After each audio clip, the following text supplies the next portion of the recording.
Hey, I see what you're doing. I see what you're doing in the chat. I don't know what you mean, man. I'm so I thankful I for see what your you're doing in kind the chat. messages. Um, hey guys, welcome back. All right, what's Real up, Collector y'all? Fake Investors, Real Collector Earn. So we're laughing because I think Jake has my login, so he's able to chat as me. I just joined So the if link. anything, I I don't know how that I worked, but if you I see think any offensive comments, then they're definitely Jake.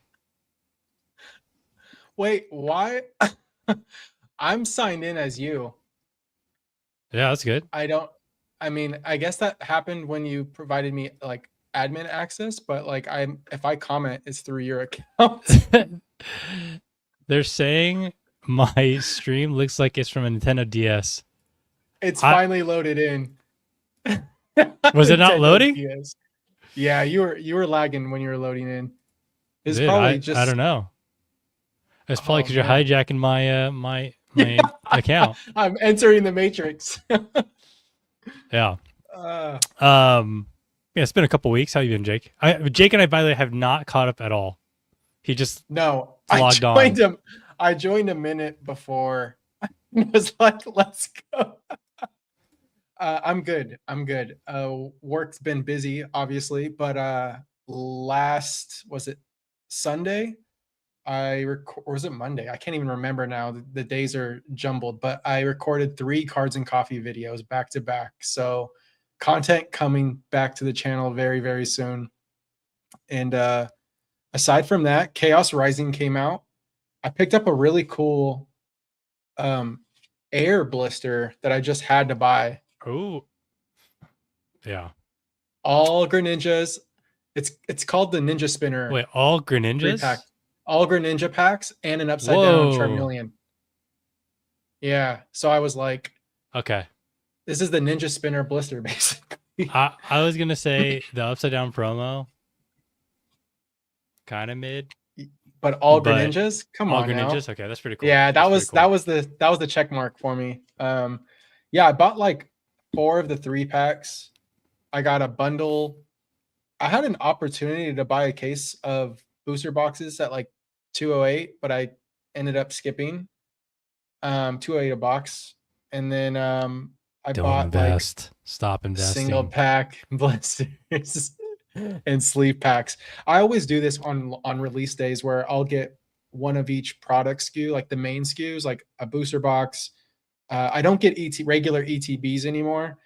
Um, I still need a Pokemon Center ETB. I might be picking one up soon from To somebody, keep or to but rip?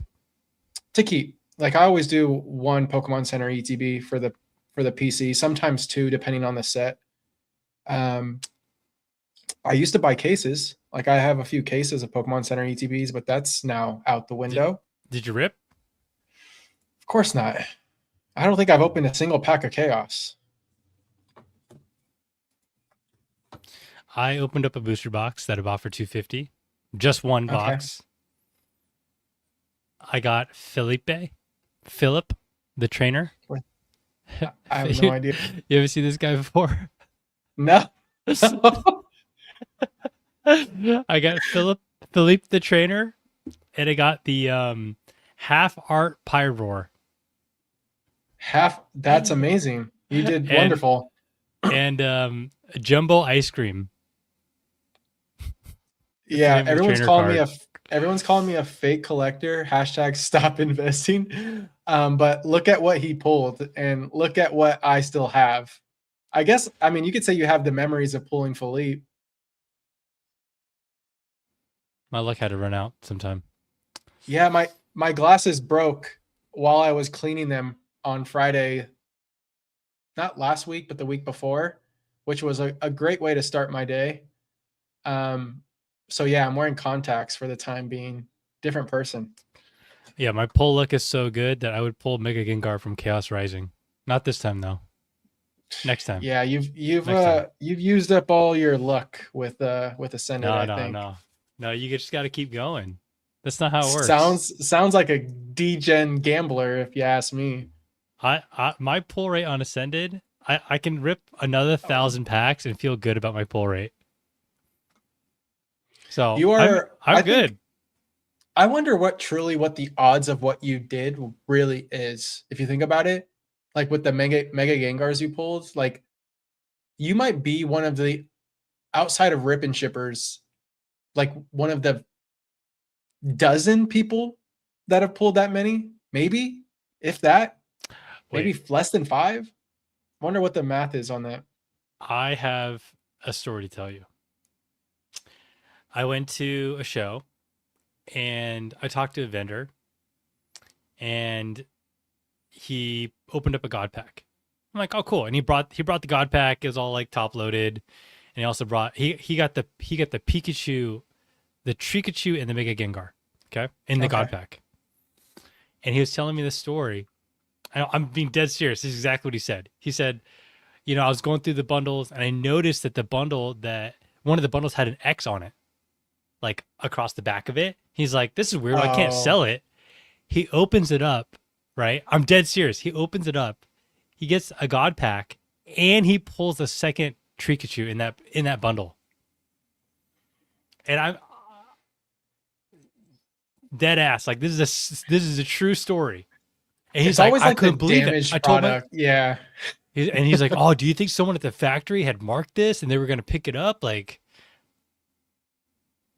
Ooh, I wonder. Was it straight from like distribution and the bundle don't was know. just like had an X? I had a question as you were saying that because I haven't actually looked up like how God packs are set up, but is there like a set of God packs that Order. you can get, like an order and a template of like how many versions are there? I don't Do know we how many know? versions, but always put the it's just set up like a regular booster pack. They put like the lower hits in front and in the back, and then the best hit is like third or fourth to last. I Okay. forget. Yeah, Yeah, because I've seen the Mega Gengar Pikachu one, but I don't know. Like, do you get a different version with the Pikachu versus the Trikachu? I don't know. I don't know, I don't but know. I'll let you cool know when I nonetheless. when I pull a couple, Yeah, and yeah, yeah. Okay. I'll probably get the one that's not as good. Just dial it down a little bit, and then I'll dial up and get the better one eventually. Um, cool, man. Yeah, we haven't caught up. Missed you, man. Hope you've been well. Miss you too. Likewise. Episode 14. We are not even halfway to our goal of 30, and it's already June. So great. Hey, we try. We try. We're We here. try. We're gonna talk about a few different things today. I got some cool stuff, I think, for Collector's Corner. Cool. A little this or that, hot takes, and then I think this is, if we don't have a lot of questions or like ad hoc topics, maybe this won't go for 3 hours for once, but I highly doubt that. So we'll see. I feel like our last episode, like 2 weeks ago, we were done with the deck and we went to Q&A and I think we spent another hour and a half 90 at minimum. minutes. Yeah. It's crazy. I do want to talk about Rudy's video if you haven't seen it. I listened into it yesterday about Okay. his experience at Collecticon. So yeah, Yeah. let's chat about that. Show reminders. I did put the show on Spotify. To the 300 people who watch there, thank you very much. I upload it typically the day after. Link down below in the description. All right, Collector's Corner. All right, Jake. You want to go I'm gonna go first? Or what do you got? You look excited. I have a package from Japan that I forgot about, and it's like 8 months old, and I actually don't know what's in it. 8 months old. Oh my Yeah. gosh. Wait, what was 8 months ago? Was that like what set had It's just stuff come that I out? bought to grade, but it's not like they're like sub $100 cards, I bet. I mean, actually, Yeah. they were sub $100 cards then. I don't know how Oh much they my are gosh. now. So it was like probably like mega base around. Like if it's like 8 months, it was around that era. Actually, I probably bought this actually last May. So it's been probably a year. Oh, so it's like Destined. Destined's Yeah. actually a It's year Japanese stuff old though. 4 days ago. Okay, let's see it. Okay. You want to go me to go first? I'll go because mine's probably not as exciting. Okay, I gotta Um, unpack it anyway. Okay, perfect. So, um, I bought a bunch of these because I thought I showed you in chat with retro, but I bought like 20 to 25 of these. Oh, your dust. Oh my god. Dust. Dude, I'm That's so a great dust. card. I love this artwork. It's non-hollow and regular reverse in Journey Together, and I'm just a sucker for this card. Wait, how do I throw you up here? Oh, you're double. Oh, I mean, this like this. works. Yeah. And so I bought like a bunch of them sealed, like $1.50 a piece, I think. And I just love the yeah, I love the snowflake on this one. It just makes the most sense to me. But it's the Cosmo Is variant. If there's a what's the set? Zapdos in Arctic, it's originally from Journey Together, but it comes in the holiday box. What is that called? Yeah, The advent calendar. advent calendar. Yeah, yeah, yeah. And then second thing, it's more of like a small chip in the collection goal of all of the illustration rares from Scarlet and Violet and Ascended here and Mega Evolutions. But I finished Ascended Heroes. Ooh. So there we go. I've decided today, by the way, I'm going to make a master binder of all the illustration rares. Are you gonna do Japanese or English? Probably English. I want to be able to share with my All right. daughter, and like Then Japanese is cool and all, but she can't read it.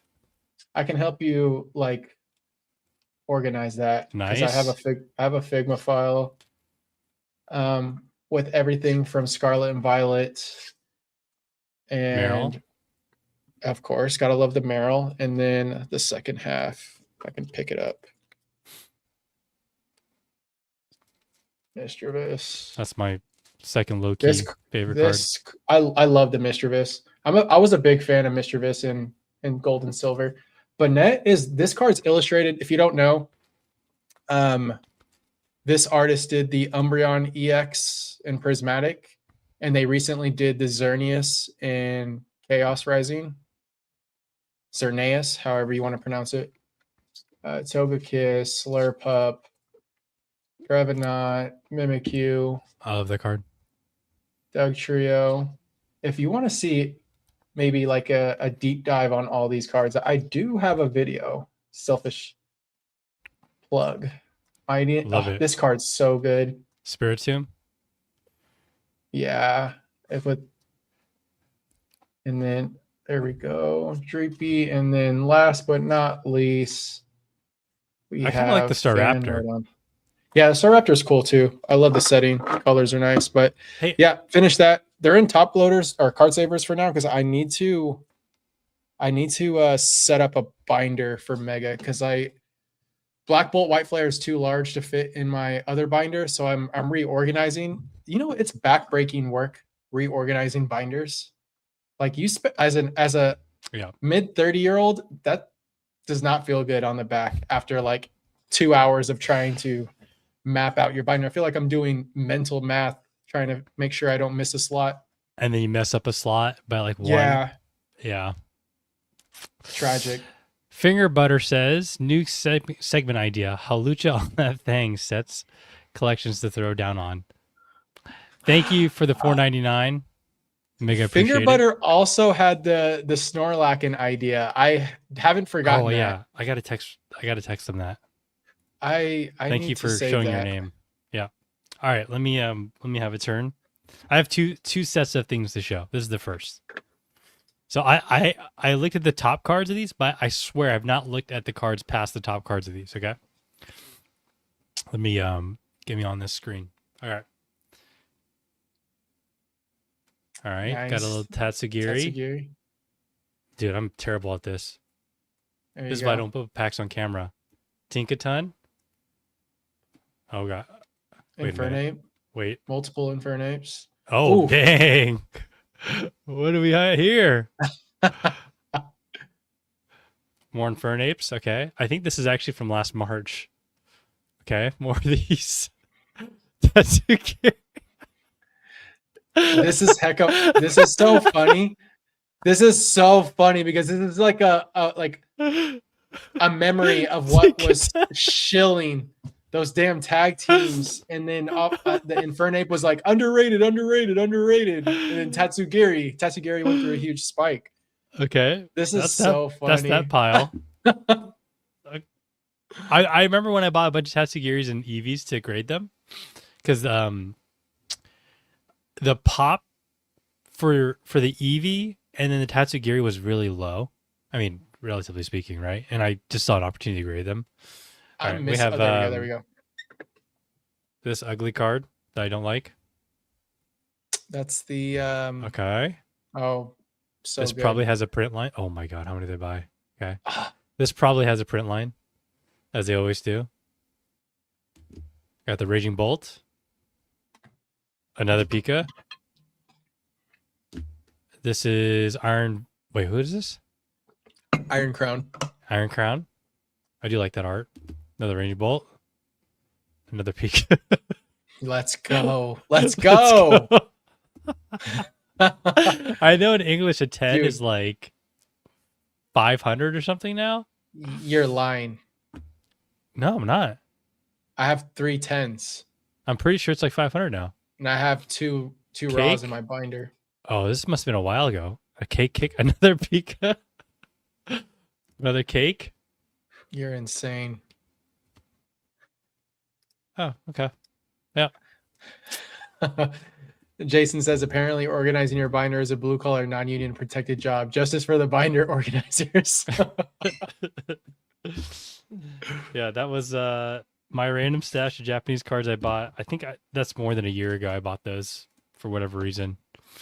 Those Pikachus and the tag teams Aptos, Moltres, Articuno. It's gonna be a nice sub right there. What I want to know is why did I buy Tinkaton? And why did I buy 3 of them? It's so cheap. It was already really cheap in English. I imagine it was even cheaper in Japanese, so it was like a why not decision. Yeah. You got anything else you want to show?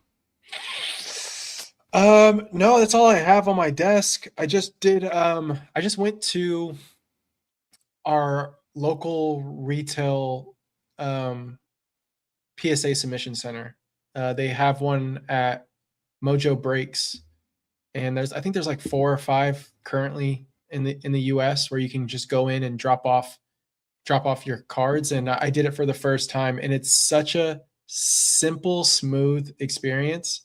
So when you do a PSA sub, you have the option to send home, or send on your own, or select a FedEx shipping label, or the third is drop off event. So you select drop off event, you get a QR code, you show up with your cards in order, and they literally just count them, scan your QR code, done. They're instantly entered into the PSA app. So you don't have to worry about like anything from the moment they pick them up. You don't have to worry about like inbound shipping, insurance, or anything like that, which is nice. Wait, do you have to enter the cards? Of course, yeah. You come in, okay. you enter them online and just get a QR code, show up with your cards and card savers, and done. I'm just saying, CGC, you don't have to use card savers and you have to enter the cards. That's crazy. I'm just saying. You can send them a stack crazy. of 100 cards in sleeves, and they will do all the work. Those poor CGC employees. Yeah, those poor employees. I sent that. What was it called? I sent an Air Espeon. Did I send you that? The picture of that? Yes, yeah, the one that had like the line in it, right? Yeah, I can't wait to see what it gets back. It looked like, it kind of looked like it felt like a metal card, because like it was. I don't even know how to explain. Yeah, I'm not gonna even try. Kind of metallic. Yeah, and then I got a thanks to Spat for telling me to pick this up. I picked up a Air Texture Victini EX, where the texture was like missing. Victini EX, the text from Black Bolt by Flare. Yeah, it wasn't, the texture wasn't completely missing, but there's like spots on it where the texture was gone. Got it. So yeah, I have those in grading. All right, I want to show you something else, because I just wanted to show this, and I found this. So I bought a big lot years ago of diamond and pearl cards, and I found these they came with these binders, right? And I opened up the binders, and they were just like binders that you would put stickers and that kind of stuff in there. And then I opened up this um, cellophane that had just like this stack of cards, right? Jason probably knows what they are. I've never seen them before. And I'm like, what is this? So I'm like looking around online. Ooh, that onyx is Okay. nostalgic. Wait. So then I turned it around. Oh no. This is like a complete set of unpeeled stickers. Dude, how do I get all of this? Right? This is set one. This is set two, the Ken Sugimori Zard. Yeah. Okay. You got set three. Oof. I knew you were gonna like this one. Blastoise, you get the little Squirtle Doodle. Yeah, and War Turtle. Yeah. Dragonite? Come on now. Gyarados? Cubone? Okay. I'm gonna keep going. Oof. Let's go. That's All of sick. these are I've never stickers, seen by this the way. before. I want to see if I can get Beckett or CGC to grade this. None of them are peeled. Look at this Blastoise. Yeah, the whole Evo line. That's so cool. It's number 5. Wow. Look at this guy. Little Snorlax. Let's go. So there's 12 in total. I'll power through this. Is it all 3 birds? I don't remember. Yeah, all 3 birds. Yeah. The Gyarados is crazy. Yeah. Moltres. Wow. So Oh man, I would frame these. I would put them all side by side in a frame. 10. Clefairy for whatever reason, but you know. You can get them matted. That would look sick. Look at that Snorlax. You said there's 12? Yeah, there's 12. Yeah, that Look would at look that. really Look good. at that tough cow. Speaking of tough cow, that illustration rare in Chaos Rising is really nice. Oh yeah. I'm gonna buy a bunch of those. And of course you get number 10. The classic Nidoking. That is by far the best illustration of Nidoking, hands down. And the OG Jolteon. Oh man. Yeah. I wish they would bring that back somehow into the video games, whether that's like your sprites being like, I don't know, watercolor of some sort, or like I've seen a lot of those like fake Pokemon games. There was like this Emerald one where it's like 3D but 2D because it's like pixelated, but it's just really done in a creative way. I'd love to see that, but with watercolor in the games. It's just feels like Pokemon's missing that now these days. Well, it was done like that because they didn't know any better, right? Yeah, I guess so. But like it just watercolor just reminds me so much of like the OG original Pokemon games. Oliver asks, are those like the card ass sticker sheets where there's an image underneath the sticker? There probably is something under it. Don't do it. No. No, the only thing I see is the postcard on the back or whatever this is. This is a postcard, right? Yeah, this says Yeah. postcard. And you're supposed to bend this in half. You can see here there's like a crease where it's supposed to be bent. Oh yeah, yeah. Yeah. Anyway, the lowest listing I saw on eBay was like $1,400. I'm probably just gonna The get them rich get graded and richer. framed. The rich get richer on accident. Dude, I bought this probably for like $200 for a bunch of junk cards years ago. That's very cool. Yeah. Yeah. That's it. Yeah, I don't know what to do with it. But I think grading it's the right call, right? If I can. Yeah, but also you don't even need to do that. I would honestly just get them professionally matted and framed. Like have like a grid of 12, like 6 on the top, 6 on the bottom in order and just in a massive frame. It would look so good if it's professionally done. I don't know, you go to like Michael's or something and have them So 3 by size it. 3 by 4. Well, the frame would have to be big enough, but you'd have 6 on the top. And it's a grid of like 6, and they would insert them, and then have a matte frame where they cut into the matte, and it's like embossed. If that makes sense, I'll show you what I mean later, but it would look Laptop nice says just rich hung get up. richer. Look, I don't That's what I'm know. saying. Maybe y'all should have invested into stickers back in the day instead of buying a bunch of booster boxes in English. Use your brain. Sheesh. All right, let's keep going. What's in the PC? You got anything for the PC to show?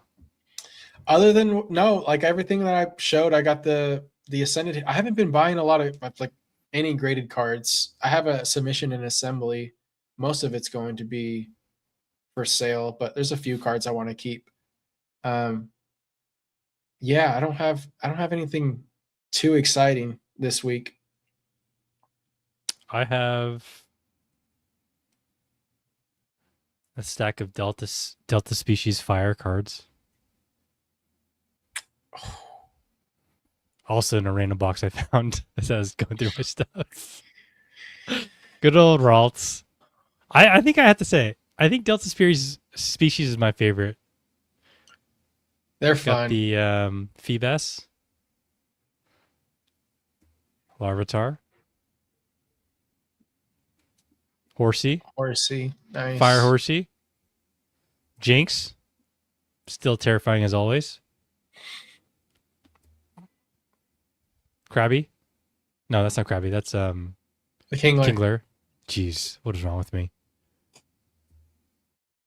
Bagon. Aerodactyl. Aerodactyl's Tough. nice. Yeah. Tough, right? Mankey and Love it. Pupitar. Rich get richer, Jake. Rich get richer. Yeah, if only you That collected. is crazy work. Oh, Smasher Pass Jinx. Jeez. Oh, Recently bought a full set of uncut sheet of Burger King cards. Nice. Those are cool. Nice. Should I buy a Plus membership to attempt getting SPCs in 30 minutes? I can't blame you. I'm not going to do luck. it. Good luck. You should watch that video on the guy who he vlogs himself botting Walmart and the other websites. It's actually very eye-opening and really puts into perspective how much of a chance you actually have at getting this stuff. Yeah. I think you sent me the link, but I hadn't had a chance to watch it. Kind of scared too. Yeah, that's right, Mark. What a bum. It's I think the video I sent you, he was able to check out 65 times. Yeah. On Walmart. Yeah.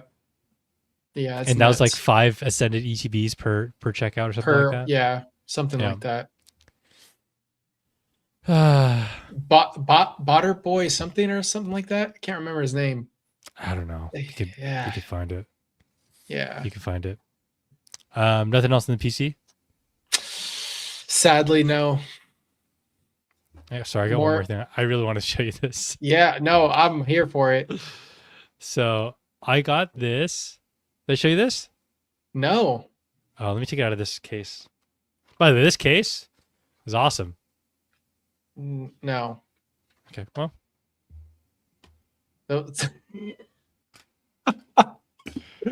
Those are the like generic slab mag BS. Hey Jake, how about you support small companies for once? All right. This is a PSA. So funny story. I got this from a guy who got this from Ricky, or forgot this from someone else who got this from Ricky. Because when I posted on this on Instagram, you see that swirl? Yeah, it's perfect. It's perfect. Anyway, this has changed hands multiple times. Dude, everyone's upset about this case I just showed. Wow.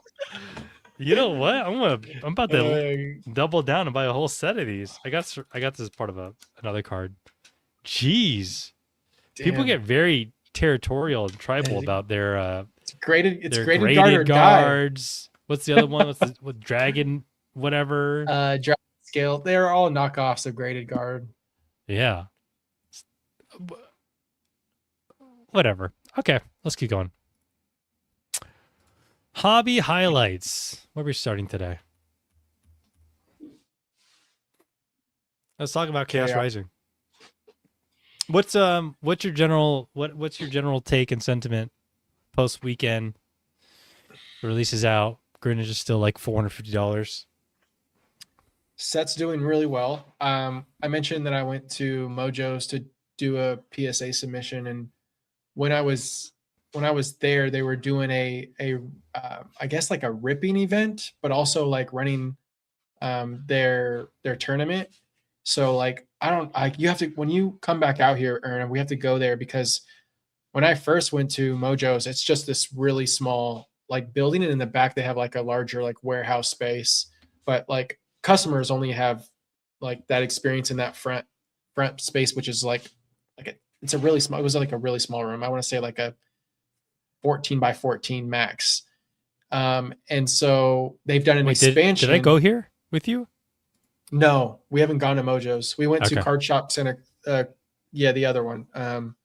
But there's an expand. They expanded to the left side of their office to this massive like box break room, but also they have the PSA submission center, and they have all of their how like Japan has like their display set up where they kind of like they're vertical rather than like at like a desk for all of their singles and slabs. And they have a bunch of tables where people were ripping packs. It was actually pretty cool to see. But they had Chaos Rising at 208 a box. They had prismatic SPCs at like 250, and I was tempted. Ooh, that's pretty good. Yeah, yeah, it was for that day only. And then I think they ran something similar for Memorial Day on Monday. But yeah, I'm overall I like the set. It's a small set.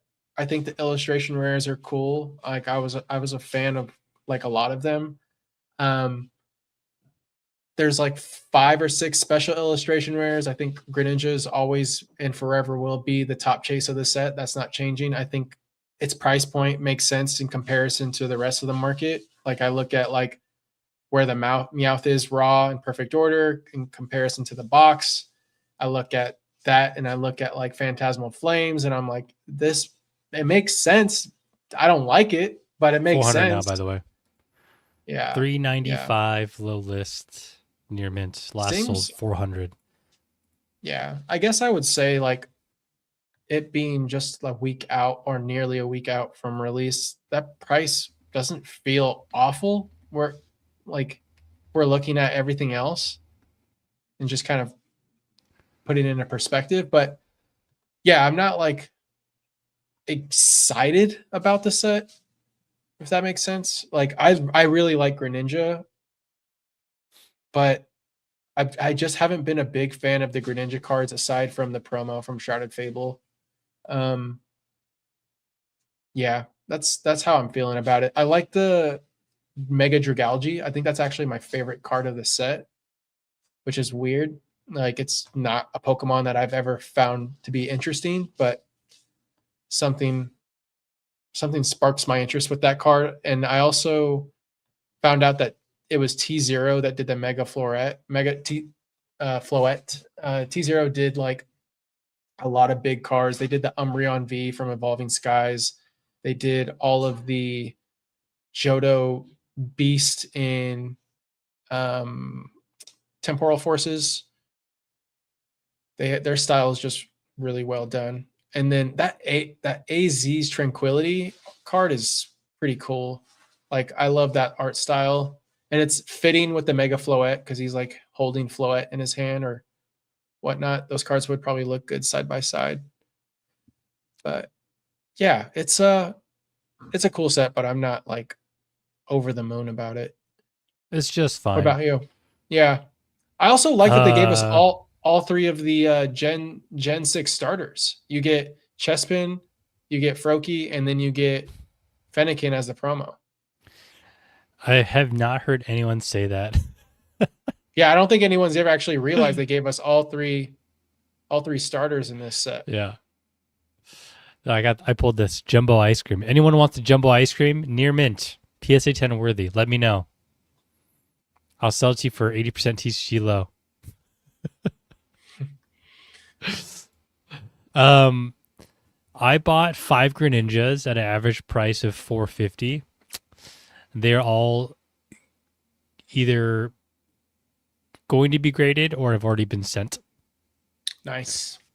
You're probably asking or saying, why would you do that? It already dropped to 400. Won't matter. Won't matter. Not the Yeah. game I'm playing.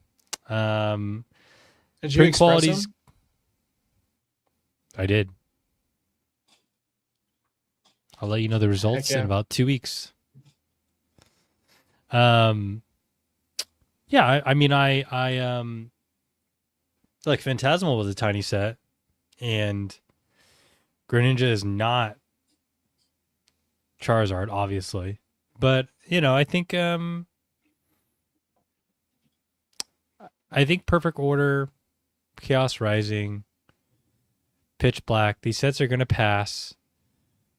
They probably won't reprint them because there's not that much demand. And as time Yeah. goes by, people are gonna wish they bought. Yeah, it just look like Black Ball and White Flare. Those cards and those singles, albeit a lot of it's Uh, probably manipulated. yeah, it definitely Like is. I never pay attention to current sentiment for sets because people are generally just wrong. Yeah. And when you take the long view, most of these sets are going to do all right, including Perfect Order. I Yeah. think it's No, going to I be just agree. fine. I mean, So it's doing just fine now. I mean, the box is selling for over $200. It's gonna be hard not to fail. I saw this question. That's a good question. Lee asks, What's what set were you not excited for and turned out to be a banger? I mean, Phantasmal is probably a really good example. Um, I would say Mega Evolutions. oh, really? I Yeah, like I wasn't that excited for it, but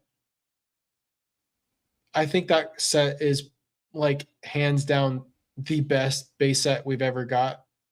Um, I'm a big fan of the Gardevoir, the Steelix, the there's a lot of cards in that set that I just the Bulbasaur line, the Mega Absol, like I, it's crazy. Like I can only imagine what Gen 10 base set will look like. And are we gonna see something even better? Or like it's hard to say, but like I think that set was one of the sets that I was like not so excited about until it came out and I actually got my hands on the cards and was like, oh, this set's actually really good.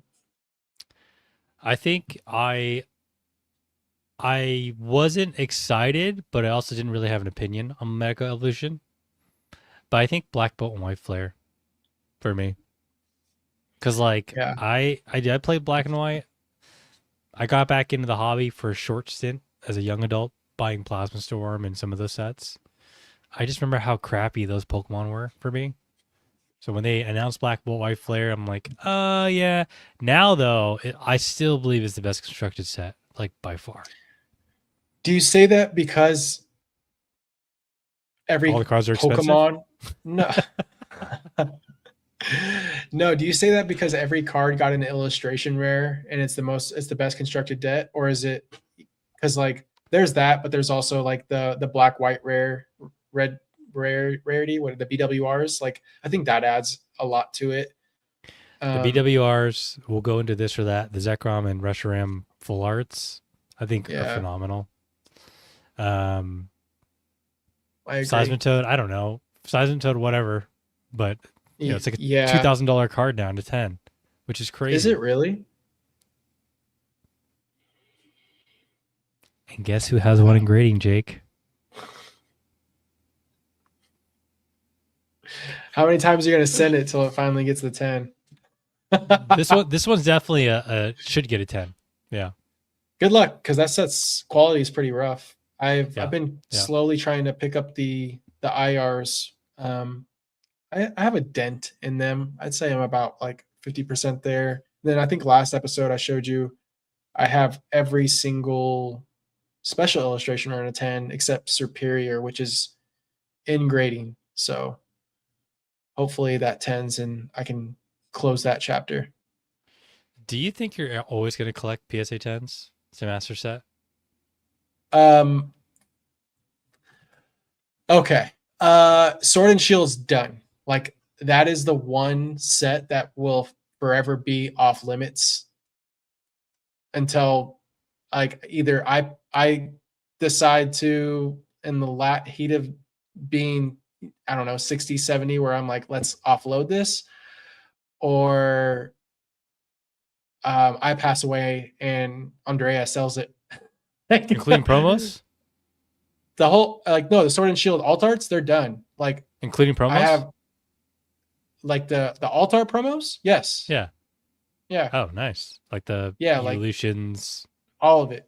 Arceus, like the whole registry. If you look up the PSA registry, I'm like number 10 complete set.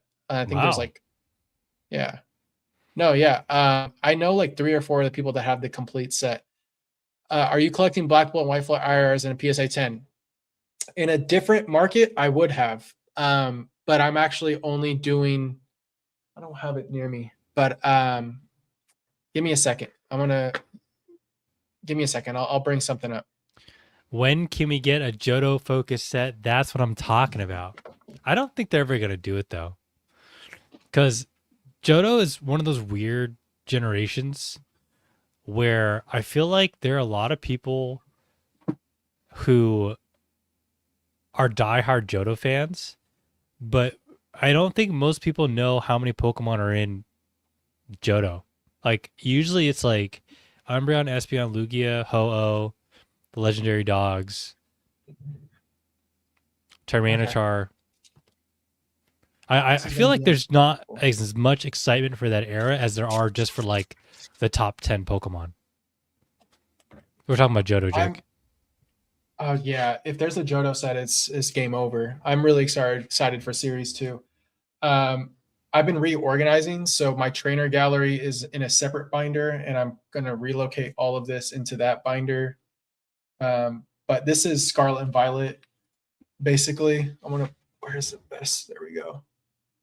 So it's there's a few. I'm missing the Magikarp, and I'm missing like one other card in Paldea. This is the Charmander Pokemon Center promo that I'm missing. Oh, you're doing both. I need the Snorlax Pokemon Center. I could open a 151 Pokemon Center ETB if I wanted to, but I probably shouldn't. Paradox Rift. I need the Pokemon Center Fluttermane. Surgeon's done. Not, dude, Shrouded's done. you're doing this and tens. Oh, when I do the tens, it's not illustration rares. It's just the special illustration rares. Like Oh, I'm I see, not. see. I was doing all of the Kanto and Johto illustration rares and tens, but I've kind of set that aside. I've considered selling my Scarlet and Violet tens because Prismatic is just one of those sets that I'm just like Not a fan of. not a fan of. But I don't know. It's still something that I'm thinking about. I know that I'll probably regret it, but I think Scarlet and Violet's gonna run soon, dude. it probably will. Like that's Low why pop enough. I don't want to let goals die, but I also want to be a little bit more logical and like realistic about certain things. Because like I obviously, yeah, I love my modern, but I also like a lot of vintage, but like that the vintage market is so shot to me. Like it is like it's so ridiculous that it's just laughable to me. Like anyone buying and bidding on these cards in auction right now, I don't I it truly just makes no sense to me. Like I don't feel good about it, so I just stay away from it. Um and so Yeah, I've I been agree. I've been really enjoying just binder stuff again. And I mentioned this in one of the cards and coffee videos I recorded, but I want to do a live on my channel where it's just me flipping through my binders and reordering binders and just having conversations as I go through them and just talk about the cards and literally like what I used to do for like actual cards and coffee videos or not videos, but like getting together with people and just showcasing stuff in our collections just in a live format on YouTube. So Yeah, because I don't get to flip through these binders enough. And honestly, it's what got me back into the hobby, going back to like 2020 with all of the box breaks with Rev and Leon Hart doing like vintage stuff. It made me dust off my old OG binders and was like, I need to re-sleeve all of this, and I put Yeah. them in better binders. And I don't know, man. I'm going back to the basics a little bit. Like I'm gonna continue to grade like a madman where I can, but because I really love grading. Like that's like truly like one of my favorite things about collecting. But I just I like Simpler times, dude. yeah, I'm okay with that. Like just let the chaos kind of continue and I'll do my own Rise. thing. Let the chaos rise. Honestly, the last three set names just feel so in line with what the market is doing. Perfect Order, Chaos What is Rising, wait, what does pitch black mean then? Pitch Black is literally peak We're done. top signal. Oh yeah.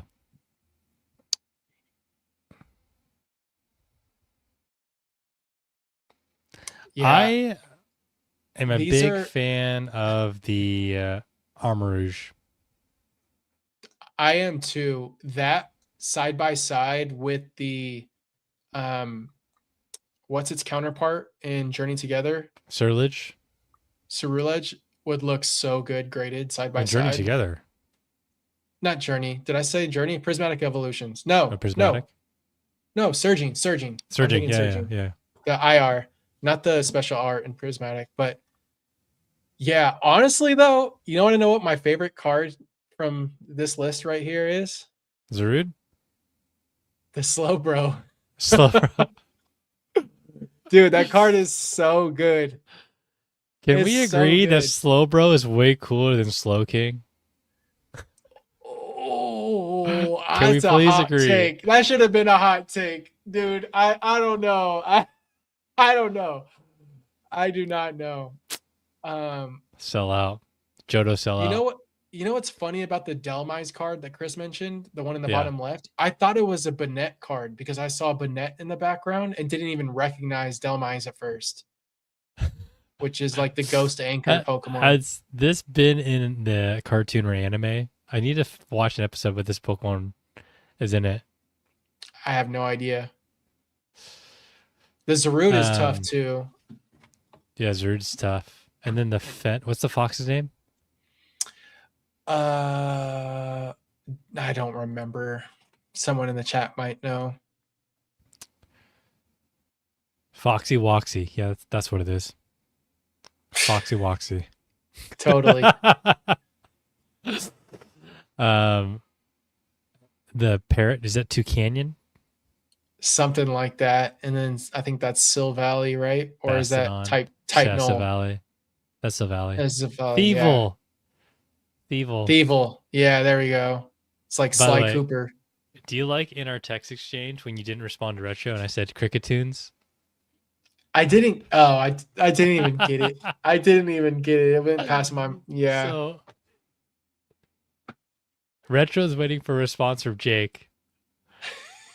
In silence. And I said Crickettunes ... And I thought it was the funniest dad joke ever. Went Here right all over my day, head. guys. Here all day. Okay. All right, I've got opinions. The best card in this set is the Mega Zeraora.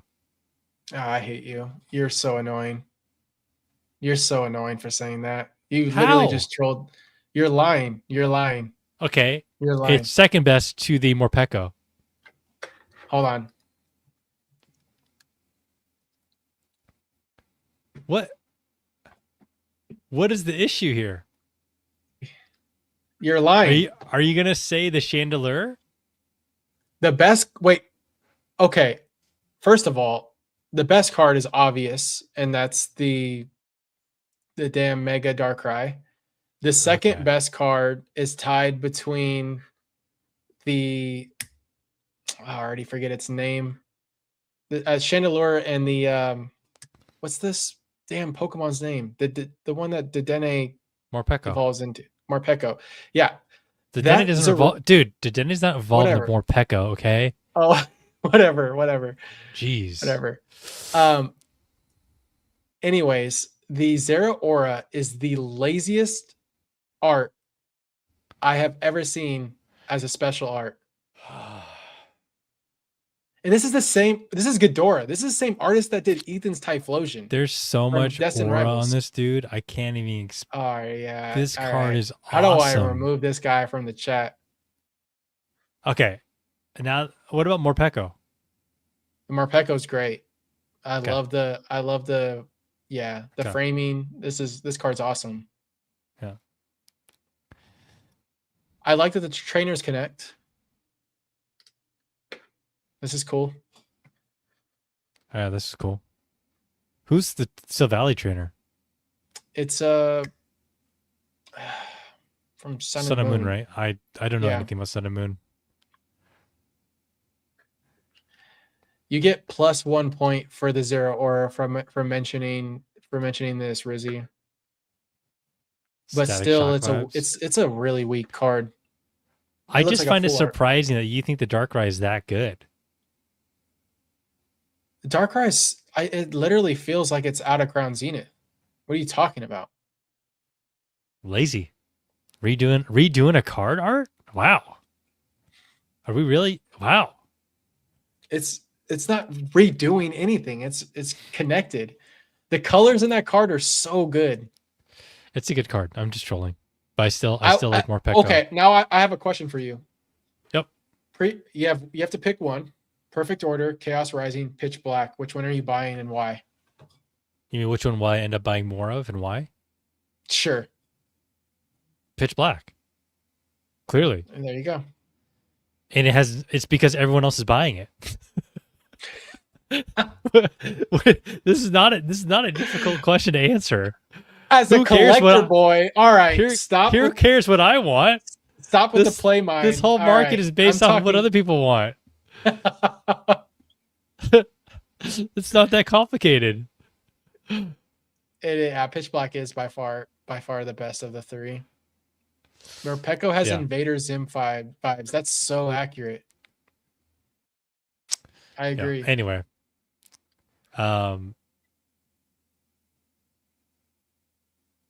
yeah. Bubble Mew, record sale. Bubble Mew, Black Label. Do we know if this is paid for? Actually, I should probably double check that. Oh, it's golden, so it has to be paid for, right?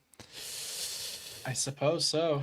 Let me double check this. So a Black Label Bubble Mew sold for a whopping 237. Mew EX Black Label. Hold on, let me make sure I pull this up.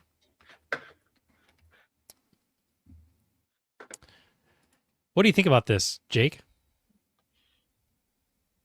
Oh yeah, 236,000 on golden, so it was paid for. If I'm being completely honest, Ryan's Card House is auctioning one that has an NBA stamp. I think it might have the gold or black stamp, if I remember correctly.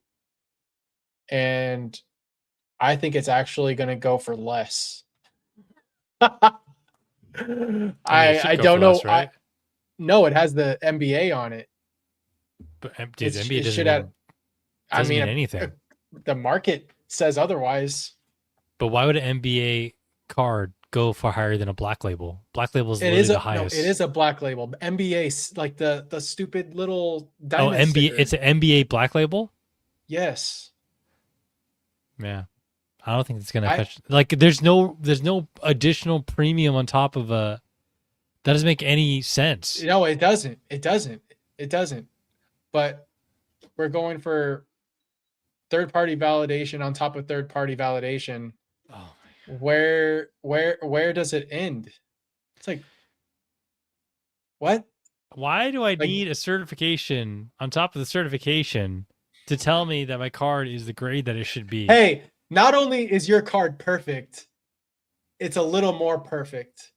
Or it's perfect, but not the perfect. It has the certification of being perfect. Like, perfect. You know what's funny is NBA's been around for forever. And there's been like this new wave of shilling NBA over the past, like, I want to say last 6 months to a year. And it's well timed. Don't get me wrong. But I think it's incredibly goofy, personally. Yeah, I I don't mean, think don't I hate. think this person gets hurt long term. I think this sale, this is like, I don't know, man. 200 and are Dude, you serious? 237,000 for a modern card, let alone That a came black out label. less than 3 years ago. Let me go on a rant about low pop because it's only pop 2. I watched the episode of Card Lounge where they were talking about they had the guy on who created the first black label Mew. By the way, I think he's the one who sold this, and it was a pop 1 at the time, and they were talking about how like, well, how rare, it is really rare, but like how rare is this stuff really? Because what happens is that when there's publicity on low pop cards, um, there's actually like a lot of risk in that someone who has a perfect card will go grade it, Yeah. and people don't. People are like, oh no, pop is like definite. Like, of course, there's only pop 1 of this card. It's like, no, there's only one that's been graded. It's not how many actually exist. So Dude, I just find it crazy that someone would pay that much money for Bubble Mew when I guarantee you, dude, there's probably people at shows who go out and look at PSA 10 Bubble Mews to see they would actually black label just for this opportunity alone. And so if I were that buyer, I would be nervous because this Bubble Mew is not rare, you know? 59 And bids. I wouldn't be surprised if there's like 5 or 10 of these in the next year. Yeah, I wouldn't So be either. I also think about this stuff with a lot of vintage too, and my mind goes straight to Scott Pratt because we've been seeing crazy numbers on a lot of reverse hollows of just low pop stuff that it's not low pop because it's hard to grade. It's low pop because no one sent it. because no one And graded it. Yep. no one graded it. And when I hear that, people think that that doesn't mean that there's a lot out there. There is more of this reverse hollow stuff out there than people think. Where like Scott has like literally just boxes and boxes of EX era stuff that he used to just pull the rare out, the actual hollow rare out, and put everything back into a bulk box and just set it and forget it. Like mint stuff right back into the booster box that he opened. And I can only imagine how many more of these that are just perfect, ready to be sent to PSA. Does that like is that going to change the pop like 2 to 3x overnight? No, but I think that like a lot of this low pop stuff of like just like I hate to say it, but like the silliest unpopular Pokemon. Goofy, as Jodo Jake says. As This is no, goofy. that's a Joey term that I've just stole from him because I think it's hilarious. It is goofy, and I think a lot of that slows down sooner than people think because people realize I don't care if this card's low pop. It's not even a Pokemon that I like, and there's a lot of that right now. Um, Yeah. and maybe I'm wrong, but I just I don't Well, there's I don't see it retracing. holding up. All Yeah, those mid-air random reverse hollows, PSA 10s, like that stuff's not it's not going up. yeah, We've seen a yeah. significant retrace. So Shocker. yeah. Yep. Shocker. Pokemon Center Online. Did you pay attention to this Yep. news? Yeah, I did look around. It looks like you have to submit your like Japanese ID. I think Shug's in the chat, but like I wonder if he can provide more context on how this Nice. works. But it's like a government issued my number card, Well, from my I imagine understanding. it's probably like, are you familiar with KYC in America? No, sorry. So KYC is it means to know your customer, and it Oh, essentially is um, providing your actual identifiers to prove who you are. It's like social security, passport information. The reason why people don't like doing it, just generally speaking, is because you are opting in to tell the feds, the government, that you are exhibiting, participating in whatever behavior it is. So, like in the Yeah. banking system, people don't like it because now the government knows how much money I'm making. They know how much crypto I have. They don't know how much digital assets I have. If you use some of these like digital marketplaces, if you use Courtyard, actually, they work with Stripe, I think, and they will KYC you before you can get paid, unless you withdraw with crypto. If I believe Okay. that's the case, and so it's very unlikely in the U.S. we would adopt something like this. Yeah. Um, I highly doubt it. I highly, highly doubt it. But in Japan, it makes sense. And I'm curious and interested in like what impact will this have on the secondary market? Because for a long time, people in um, really, if you're all over the world, you could buy Japanese phone numbers, register Yeah. for a Pokemon Center account, use a VPN, Hmm. and um, What's that site called? I was looking into it a couple of years SMS ago. codes, No, I remember smscodes.com. that. I remember that hack, but there was a I can't remember it, but there's a site you would do to basically set something up like that so you can purchase through the US.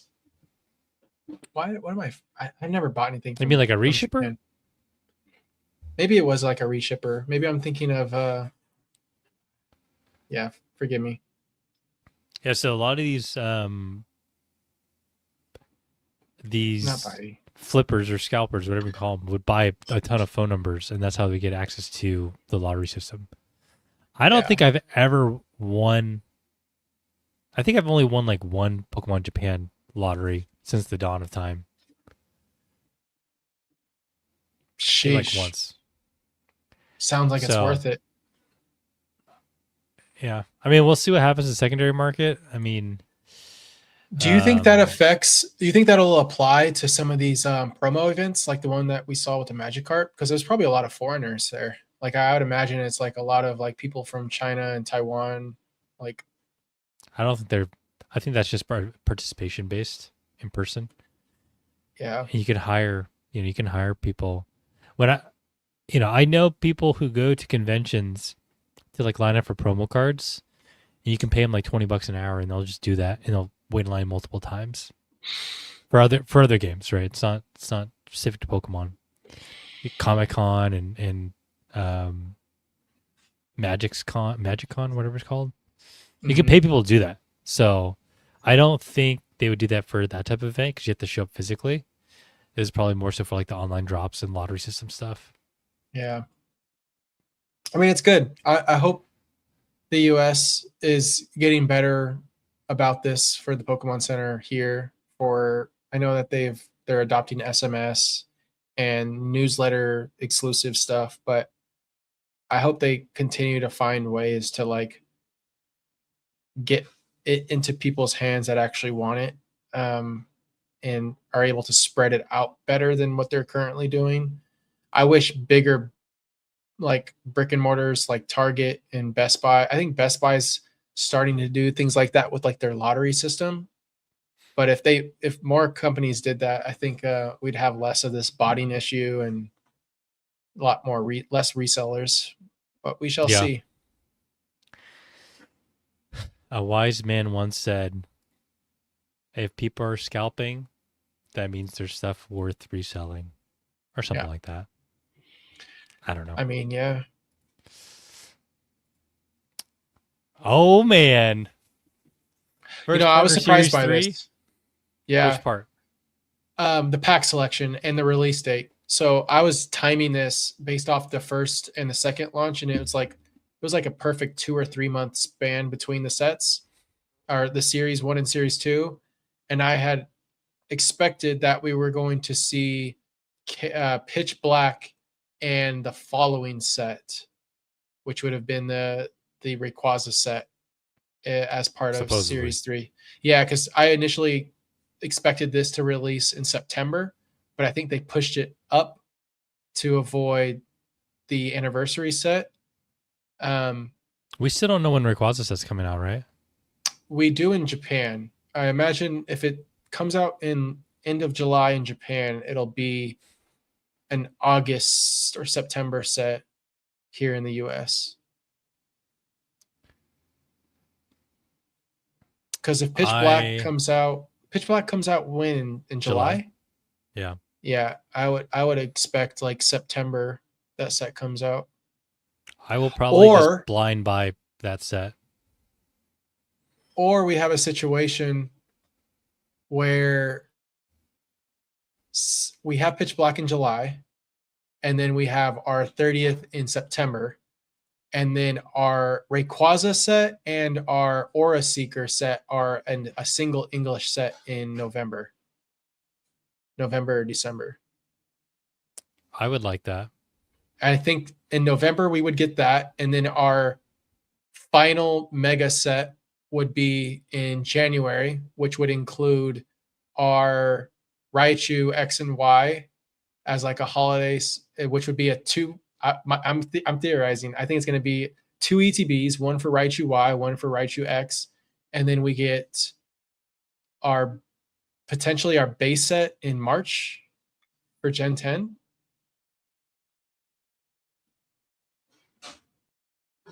No, Wait, when the next game doesn't come out until end of next year. end of next year. Yeah, I'm pretty sure. Wait, you're telling if we're going mega all the way until like October 2027, that's crazy. I could be wrong. I wouldn't be. Yeah, I mean, we don't have too many more mega Pokemon to attend to other than Mega Blastoise, Mega Lucario Z, X and Y Raichus, Mega Absol Z. Like those are the big ones that come to mind that are new. And Victory Bell, Mega Victory Bell, we still haven't seen, which is another one that I'm excited for. Knockout Cards and Repack says second best podcast on today. Well, Joe Rogan is daily, and so I guess that makes it second. Yeah, partner series. It's funny because I don't even think we talked about series 2, did we? Oh, we did. We mentioned it in our last episode. Yeah. Man, so it's Trico, Froakie. I'm gonna buy a lot of this one. It's Gen 3. It's Gen 3, 6, and 9. Yeah, I'm gonna buy a lot of these. The packs are really good.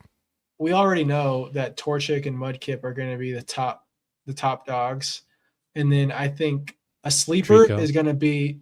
Yeah, I don't know. I like Trico. I don't think most people do, but I think the sleeper here is going to be Fuecoco. It's definitely not going to be Chespin. Let's just. Hey, don't be.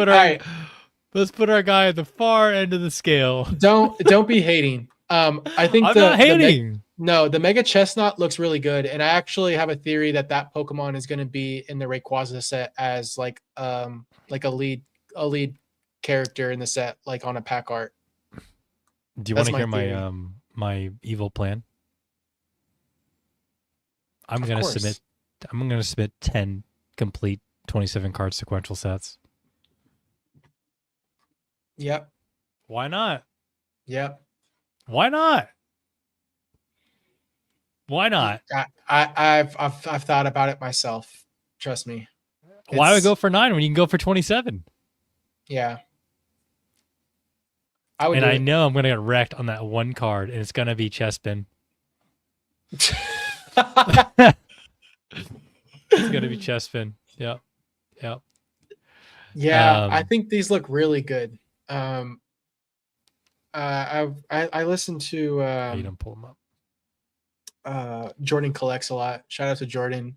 And I'm in kind of the same, like, I'm on the same side as him when it comes to like Salvatore did all of the illustrations, but it would have kind of been nice to see a different artist do each series.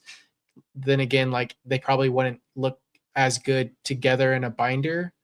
Yeah. But nonetheless, I think these cards are so cool. And like Gen 2, like that Totodile is like probably my favorite of them all. And like me as like a Squirtle fanboy, that Totodile just does it for me because I played Silver as a kid, and it has the Silver Feather and it has Lake of Rage with the Gyarados. So I'm just like, yeah, this is my card.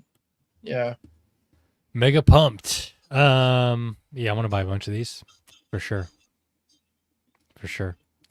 All right, Sylveon. Did you follow the news on this? I looked it up. Basically, we're getting a new basic Chinese prismatic evolution set, and this is like their exclusive SIR. I This don't is know if this is. their exclusive card. It's the I guess it's just one of the top chases. There's two Sylveons, by the way. There's the one that we Yeah, they're got, getting and then their one. Yeah, they're getting both. I mean, look, I poo-pooed on exclusive simplified Chinese cards for a long time. You know, they do well Yeah, over time. agreed. The hardest part is sourcing them in quantity because I feel like every source I've worked with usually just sends me the leftovers. But yeah, I'm down to dabble a bit. I've opened up a couple of gem boxes recently. Gem 5. It's a fun experience. Yeah. Have you It creates a lot seen? of bulk that looks good. Have you seen these here? I just set myself up. Oh, can I add it? Yeah. No, don't worry, I got you. Yeah. You're on stage, Jake. The Yeah. Can coins? you? Yeah, they come with each one comes with it's like for each evolution it comes with a pack and one of the a card I believe of each evolution. Yeah. I saw that. It's pretty cool. Yeah. They make cool stuff for everyone except for America. Yeah, it's a lot of different products for one set. They're really milking it. Are those cards or what? Those are card covers, I think. Yeah, those are sick. Ooh. Yeah, that's really cool. Very cool. Yeah, I'm pumped. I would say we're overdue for an evolution though. Like Gen 10 is the gen to be placing a new evolution. It's going to be a flying evolution with wings as ears, ears as wings, I already and it's going to be called, I don't know, but it's going to be flying type. No? I mean, I love the idea. I mean, there's so many options. Like we still haven't gotten poison, fighting, steel, I was dragon, I was ghost, trying not to say this terrible idea. Flygon. Wow. Jesus. Creativity. Oh boy. Someone please come up with a better name in Yeah. chat than Flyon. Yeah. Please. Yeah. Cool. We're on for this program with a reminder that we are sellouts. And if you'd like to sponsor this podcast, your ad can go here. We have no sponsors this week. We don't, but we do. I guess who's our sponsor? Well, we don't have a sponsor, but I have been lacking. If Jason's still in the chat, he wants to be a sponsor. So I told him I'd reach out to you, and I forgot to do that. Nice. So What is he selling? his eBay. Oh, nice. Yeah, I'm down. Yeah. Well, I'll touch base with you after, but yeah, he wants to support. So Glideon. Oh my gosh. Glideon. No, All right. no. This or that. I prepared a couple of these. We have this segment, and then we'll do Q&A. If you have any questions down below, or ask them down below, we'll star them, and we will answer them appropriately throughout the rest of the stream. It's only 8:18, so we got some time. All right, Jake, this or that. I should actually add the third option, which is the Japanese Lily's Clefairy, but let's keep it simple. Oh, from Sun and Moon? Yeah, the promo. Dang. But let's keep it simple. All right. Okay. I actually like Journeys better, like much better. And I think it's mostly because of the color palette. I think they knocked it out of the park. I also like how Lily's eyes kind of reflect off the grass, creating like that green color in her eyes, and it just really goes well with the pinks of Clefairy. It's a really nice palette. Compared to the one here in Ascended, it's also cute, but it just doesn't hit like the one from Journey. I like the one from Ascended. That's fair. It's so happy. Like, Look at the Clefairy getting hugged, it's okay that you're a contrarian. smiling. No big deal. Let me show you guys this other option here real quick. I know this one is really good. Yeah, We have this option here. This card's good, but I still think Journeys is the best. $500 is still cheap. Someone should buy this. The one listing, it's gone by the end of the pod. Yeah, I remember when this card was $80. Someone, hold on. We got Arion, we got Sorion. These still all right. You guys are still going. This is the Shark Tank, and we still haven't. Gustion. Gustion? That's terrible. You guys are Dustions. Terrible. You guys are dusted. Refresh the page. Oh, jeez. Okay. Skyon is disgusting. All right, we're not going to show that.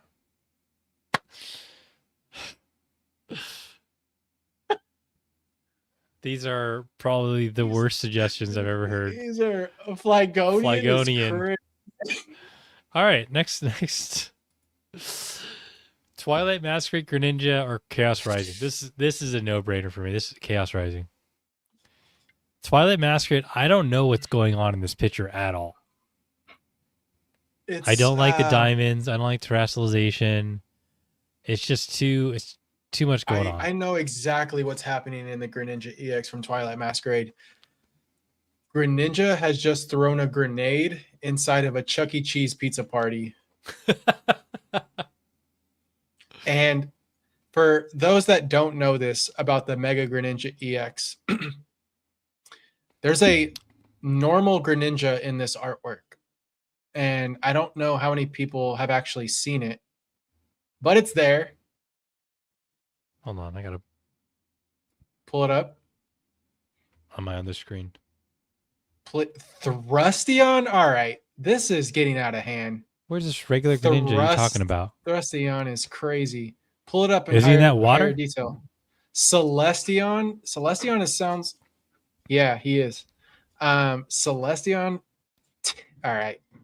They're not even trying anymore. Yeah, Timion. That's all you guys. Helicopterion. That's by far the winner. Oh my gosh. Sorry, which one did you pick? I think I'm actually going Twilight. And I don't like either, if I'm being real. Like, take me back to Shrouded Fable, Greninja. And even then, I'm picking Kingdra over that card. All right. Sorion might be the closest. All right. We got an actual contender here. Sorion? Yeah, they might. I mean, get our. That's probably not how you got to spell it. It's probably Soarion. Propelion, actually not bad. Oh, I don't like the spelling. All right, let's continue. Gold cards. All right, Jake, you're gonna have to pick. Okay, your top two. My top two. This is actually super easy. It's actually the first two. Wow.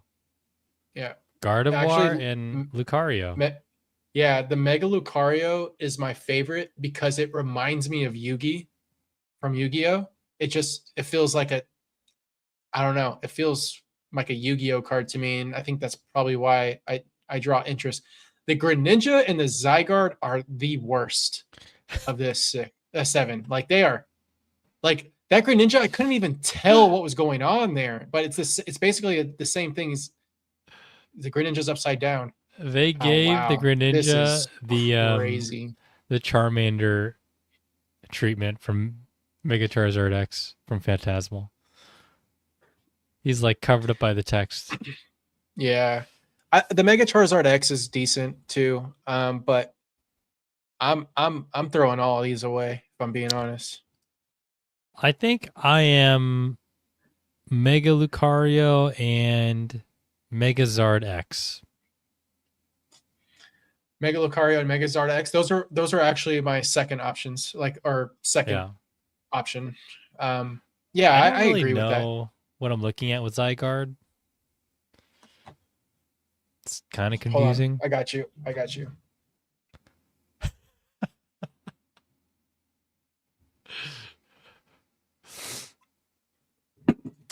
All right, well that was quick. Oof. This one's actually incredibly tough, but I'm going Zekrom for my boy Dan Chow. Yeah, I think the Zekrom has a bit more going on. I like Zekrom. I just love the fluidness and flowy feel of Reshiram. It's I'm pretty. pretty sure that's Kawaii, if I remember correctly. It looks like Kawaii. But the Zekrom is just I've always liked Zekrom more than Reshiram. I've never been like a fire type kind of person, so Zekrom was like my go-to, the black and blue. And this card just looks nuts in person. But Yeah, both of I really them like this very, card. very good. I agree. Very, very good. Agreed. Zekrom. Would you rather have these or the black white rares? The black white rares. I think they're the Damn. dude, the black. Have you held them? Have you graded them in a 10? I've Let me tell seen you, them. as someone who's graded them in a 10, they look great. Damn. I have a white a Reshiram in grading right now, actually. Avion? Good luck. Dude, You'll you guys probably are 10 still going. Jeez. Avion's not bad. I actually that Propelion and what was What the about other Baby one? Mamion? Baby.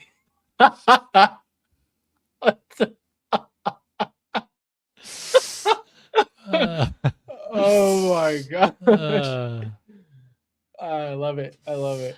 Zekrom with the dark and deep blue background is so tough. Yeah. I think it Yeah. just has more. I don't know.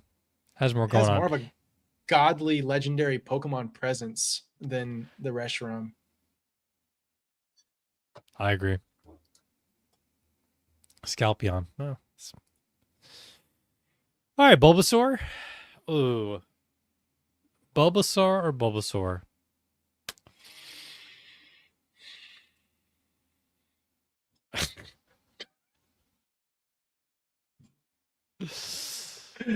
They really are Uh, on a roll right now. You know, I'm indifferent because I love the adorable aspect of this Stellar Crown Bulbasaur. I love that it's a triptych with the other two. I love the Pidgeys. Like the Pidgeys just I'm a sucker for the Pidgeys in these. But I also love my Air Jordan Bulbasaur. Like they're both really good. I feel like the Bulbasaur on the right is more Kanan. Like I just like the way he looks. Like he looks more like Bulbasaur than the Bulbasaur in the Stellar Crown. But I love them both. I think I like the Mega. I'm really like 50-50 on this. I love Yeah. that they're both triptychs. They both connect.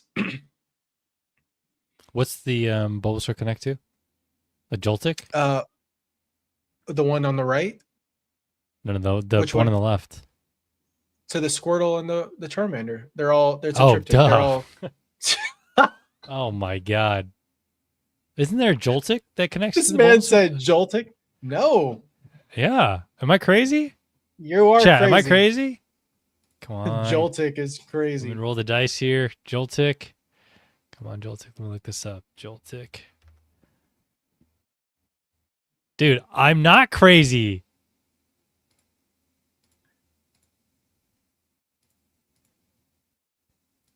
Wait, is he on the sink? No. Isn't Wait. this in the same room as the Bulbasaur with the Yamper? Wait, where's the Yamper? Can you see my screen? Yeah. He's laying on the Yamper. Wait, what? Are you Wait, looking at how my do- screen? Yes. Where is this Bulbas? Where does this exist in the Bulbasaur art? Isn't this the same room as the Bulbasaur? What makes you say Oh, that? dude, I'm crazy. Yeah, you're right. You're right. We're stretching. We're reaching. Whoa. I thought I was having a stroke there. Whoa. Dude, I'm, yeah. Yeah, I like the one on the right. Man. Take a sip of my drink. What? Long day. Oh, we got a question, Jake. Does Let's the go. Snorlax promo for 151 also connect with the Charmander, Bulbasaur, and Squirtle? Okay, I can answer this one. It does not. No. No, I wish it did. Wait. It does have the Pidgey along on the photo on its stomach. I mean, if you want to tie them together, they would look nice, but I don't think it was intended. Because that Snorlax also has Diglett and a few other Pokemon. But sure, it would look nice together. So just to confirm, that Joltik is not in the same room as the Bulbasaur. Just want to make sure that is. Honestly, that's from Paradox because that artwork did not look familiar. Is it a stretch for me to even say that? I don't think so. Right? Can you? No? That was Paradox? Yeah, that was completely wild. It made no sense to me. Oh, there is a Yamper. I never noticed that. Real collector, right here. I didn't notice it. Yeah, he's laying on the Yamper. Huh. By the way, I have a random thing I have to show you. Okay. Look at this auction for the Greninja. Oh yeah. boy. Doesn't matter. Pop 2. Whoa, that's So not even a clean you bought 10. you bought four at 450. So you're in at like almost 2K, and then you're in at I'm not gonna make that much back from this. 2, 4. Yeah, like almost $3,000, including a grading. Yeah, we'll see. We'll see. I mean, you'll cover it with 110. We shall see. All right. Q&A. We have plenty of time left. Right on schedule. We have As a question. usual, dump the questions in the chat. Otherwise, Jake and I are going to talk about Rudy for the next hour and a half. Hey, hey guys, how do you feel about Destined Rival stamp pre-release cards, insanely low gem rate, and PSA 10 pop? Investable, figured people will want the set like Team Rocket Returns. I can you go ahead. You go ahead and start. Jake actually convinced me to buy the Build and Battles, and I can tell you it was probably the worst decision I've ever made with my money. Joking. I think like absolute rarity is a good thing. Some of these cards are really hard to find. And then you put in conditional rarity. Some of them are going to be hard to grade into 10. Oh my god. Okay, hold on. All you players out there, this is why you can't have cards, because guys like Jake take the things you're supposed to play with and they put them into acrylics so that no one has access to them. Think about the players and the kids, Jake. This is like the weight of like an infant. I just realized. way more valuable too. I would be very careful with stamps because you cannot compare Team Rocket Returns, an era that is very, very low circulation, hard to find, to a set like Destined Rivals, where the print run is like way bigger. Yeah. And young playmaker said in the chat, Sword and Shield pre-release stamps, like what happened to those? And there's a Charizard, there's a Lugia, there's a Snorlax. Like there are good cards that are stamped in Sword and Shield that probably should be doing better, and they aren't.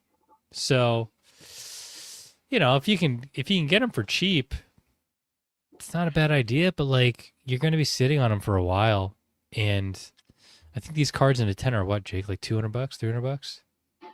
Yeah, they're not that expensive, but if I'm being honest, I think we talked about this. I think if you're gonna buy stamped promos of a build-in battle set, it's gonna be Destined. I Like, know, but that's such a bad. yeah, no, That's I a know, but bad. That's a bad. sure, but Like it's if like you're gonna saying buy the if stamped you're gonna promos, drink buy the pee, drink the stacks. pee. That's not as bad. You know, Yeah, yeah. like No, it's just like. no, I get it, but yeah, I see what you're saying, but also if you're gonna buy these promos, you're better off buying the staff promos than Yeah, anything else. I think the staff ones are going to do well, and they're definitely getting harder to find. They're also significantly more expensive. They're also hard to grade. They get thrown into a box. They're not like carefully put Yeah, into a card saver like your PSA magazine promos. yeah. Not drink the pee, lol. Yeah, don't drink the pee. I know. I don't want to poo-poo on the idea. I just think that like it's really hard. The challenge is we have so many options these days that like would I put $200 in something like that? $300 maybe, Yeah. maybe a couple. I I don't know. yeah, I wouldn't hold your breath for this, but I do think that there's gonna be a point in the hobby where a lot of these Cosmo promos are really sought after. Like I truly believe in that because I think that we haven't seen Cosmo Border promos since the EX era, if I remember correctly. And so like bringing them back, and they've been doing a lot of really popular Pokemon. Like I remember the first initial set of 3-pack blisters for Scarlet and Violet base with the Arcanine. The Arcanine one stuck out to me very early on. And I've seen them do it with the Psyduck one is popular when Mega Base came out. There's a handful, and I guess like they're so cheap. It's also like why not earn like raw? Like a lot of these Cosmo promos are probably like $1 or $2, and like is it really gonna hurt you to put 40 to $50 into 25 to 40 of these like Cosmo promos and just set away and set and forget? Like I think about Rusty when I think about these things, and it's just like buy them when they're cheap. I didn't buy these like holding my breath for them to go up in value. Like these just look sick, and I love the connected stamp with the damn what's it called snowflake. Like it's just Yeah, cool. And so it's like buy yeah, what you like, but don't hold your breath for it to go up in value. yeah. I agree. So are they actually only doing one wave of booster boxes now? They've been doing it for a while, I think. So, I mean, basically uh, since surging yeah. by Well, surging. yeah, we did get a restock of Surging, but then most of them Oh after yeah, we that did. started going to the vending machines. But that was the Yeah, last set. We haven't seen reprints of destined, Gurney. Destin hasn't seen a reprint. except for the Only European. Europe. Yeah, Yeah, which Europe. who knows what that's about. Let me. Sorry, I gotta make sure I'm not missing any of the old questions. Oh, this guy asked a question at the early show. I wanted to answer it, but I could. I didn't have the heart to. It's an investment question. I have 90% of my. Sorry, I don't know why I'm laughing. Go ahead, Jake. You got to read this. I have 90% of total net worth in prismatic ECBs at $160 each. Been a year. Ascended is stealing temporary attention. When will people realize Priz is objectively better? Thoughts on my position? What do you mean by better? I mean, by the way, I I did buy 100 prismatic ETBs. So I'm also in this camp. It's not 90% of my net worth, but I did buy 100 prismatic ETBs for this is 145 an alt bucks. account. This is an alt account. This is not real. If it is, I'm sorry, but I don't think this is a real question. You don't think so? And if it could be, I think it's a I'll real answer question. this. I'll answer this. I'll answer this like bluntly. For those that know me, I'm like brutally honest. I think this was a bad buy. I also, I don't want to say Ascended Heroes is like an obvious better set, but at the same time, It's a better set. it kind of is. Um, it has like some of like 4 or 5 of the top 10 Pokemon of all time. Also, better print quality, more um, more cards at different ranges for all types of collectors. You have $3 illustration rares that are amazing, and you have $800 to $1,200 special illustration rares like Mega Gengar and Trikachu and whatever. Whereas, like, it's really evolutions or bust, Yeah. in my opinion. From like a value standpoint, I do think there's a few really cool cards in Prismatic that people probably don't like as much, like the Blood Moon or Saluna or the One of those the 4 faces Palafin. Sure, ogre those are pawns. those What are ogre we puns are doing? far worse than the ones from Twilight. But Iron hands. yeah, I think at $160, it's crazy to me because I feel like they've kind of just floated. Like Prismatic doesn't feel like everyone was like really trying to as like when I mean everyone, like a lot of the investment channels were saying like Prismatic is like the ultimate buy. And I think it's like opportunity cost, and like I feel like its gains are much less than like other things in the hobby. I don't know. Excuse me. I have a feeling I just get the sense people have no idea what they're talking about. And you should just ride the wave. What people are buying is what people want. And right Yeah. now the value exchange between an ETB of Prismatic and Ascended, people want Ascended more than Prismatic. But it might not stay that way forever. So It won't. There'll be a set that's better than Ascended at some point. Ascended I will mean, it's not be a top 3 set in the next 2 years because they're going to release better sets. that's just I mean, I but hope. yeah, I mean, I think it's very obvious. Like if I keep saying base the base set from Scarlet and Violet is better than the base set from Sword and Shield, and the base set from Mega is better than the base set from Scarlet and Violet. Well, that sounds like a pattern to me. Yeah. Do you think they'll do another original Gold Star similar Greninja for the 30th? If so, what would you like to see? I need a Gyarados card.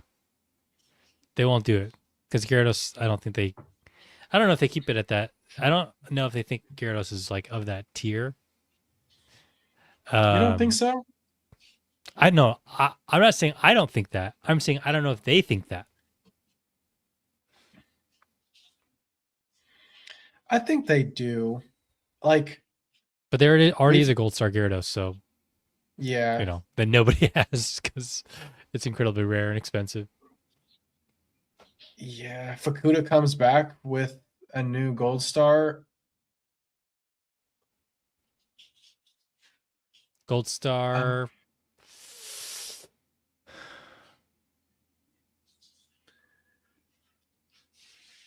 That's huh. tough, actually. I'm trying to think about what would actually make sense, not just what I would like to see. Yeah. I think it could be Gen 1 starters, similar to Mudkip, Trico, and Torchic. Gold Star Squirtle. Yeah. That'd be pretty cool. Yeah. There's a Fukuda illustration from there's a Fukuda illustration of Squirtle from Platinum that's on my list of Squirtle cards that coulda, woulda, shoulda been a gold star Coulda, if woulda, it just Fukuda. happened. Yeah. Gold star Trubbish.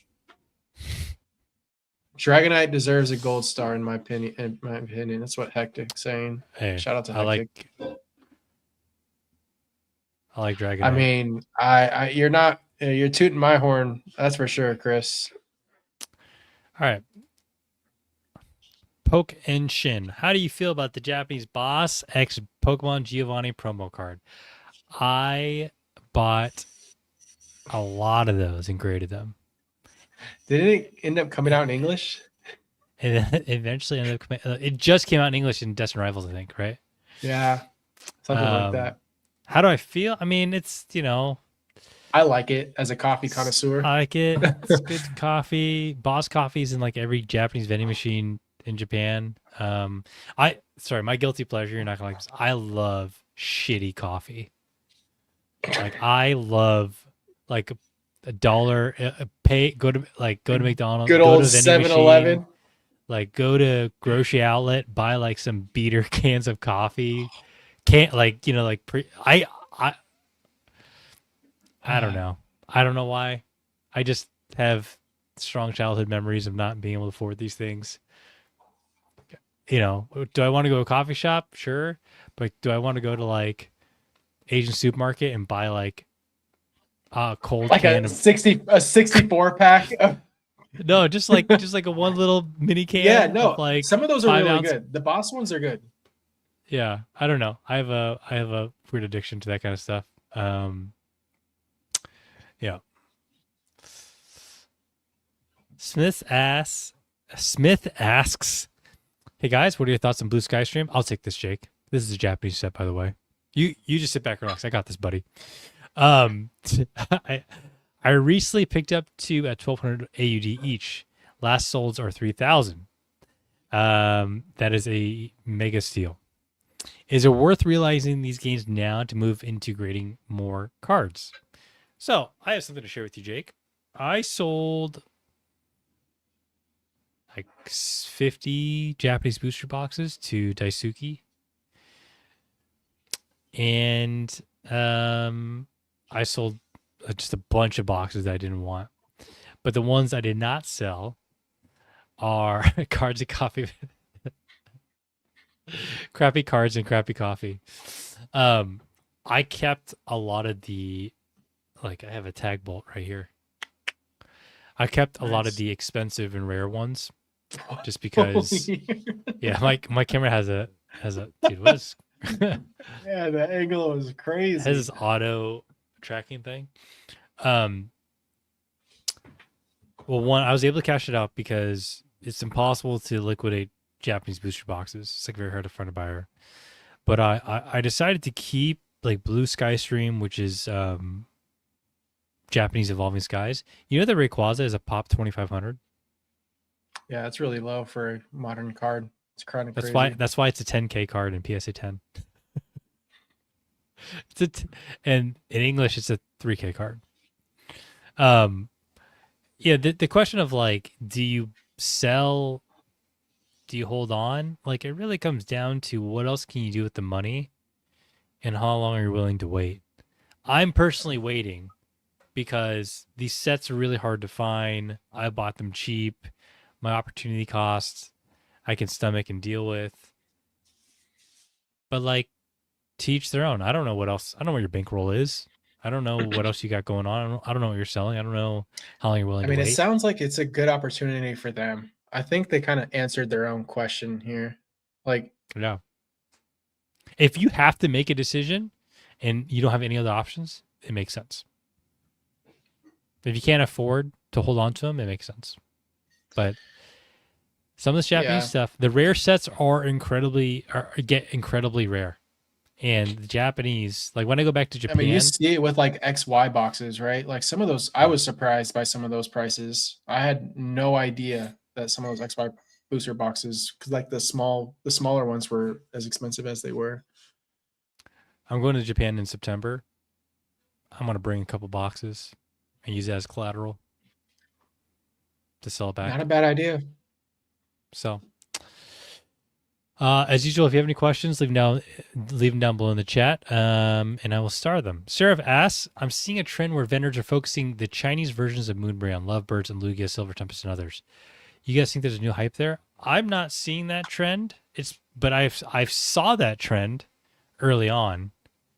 I'm not currently seeing that right now. I don't buy those cards because why would I buy the C tier version when I can get the A tier version? And you know, I think there's always an argument of like getting the cheaper version, more people can afford the cheaper one. But like realistically, I think someone would rather chase the expensive version than own like the C tier version. I 1000% agree. I I don't even dabble in the Chinese cards, not even in like the grade to sell play. Like it's just not for me. Um, do I appreciate some of the Chinese exclusive? Yeah, but I just I would avoid it. Like if it if it's like these cards are obviously going to do better in English and in Japanese, but I guess that there's a buyer's pool for the people that want a cheaper alternative. But at the same time, if you're buying these for your own collection, you should be buying them solely for the fact that you just want to own the art and it's affordable to you rather than like the collectability long term or investability long term.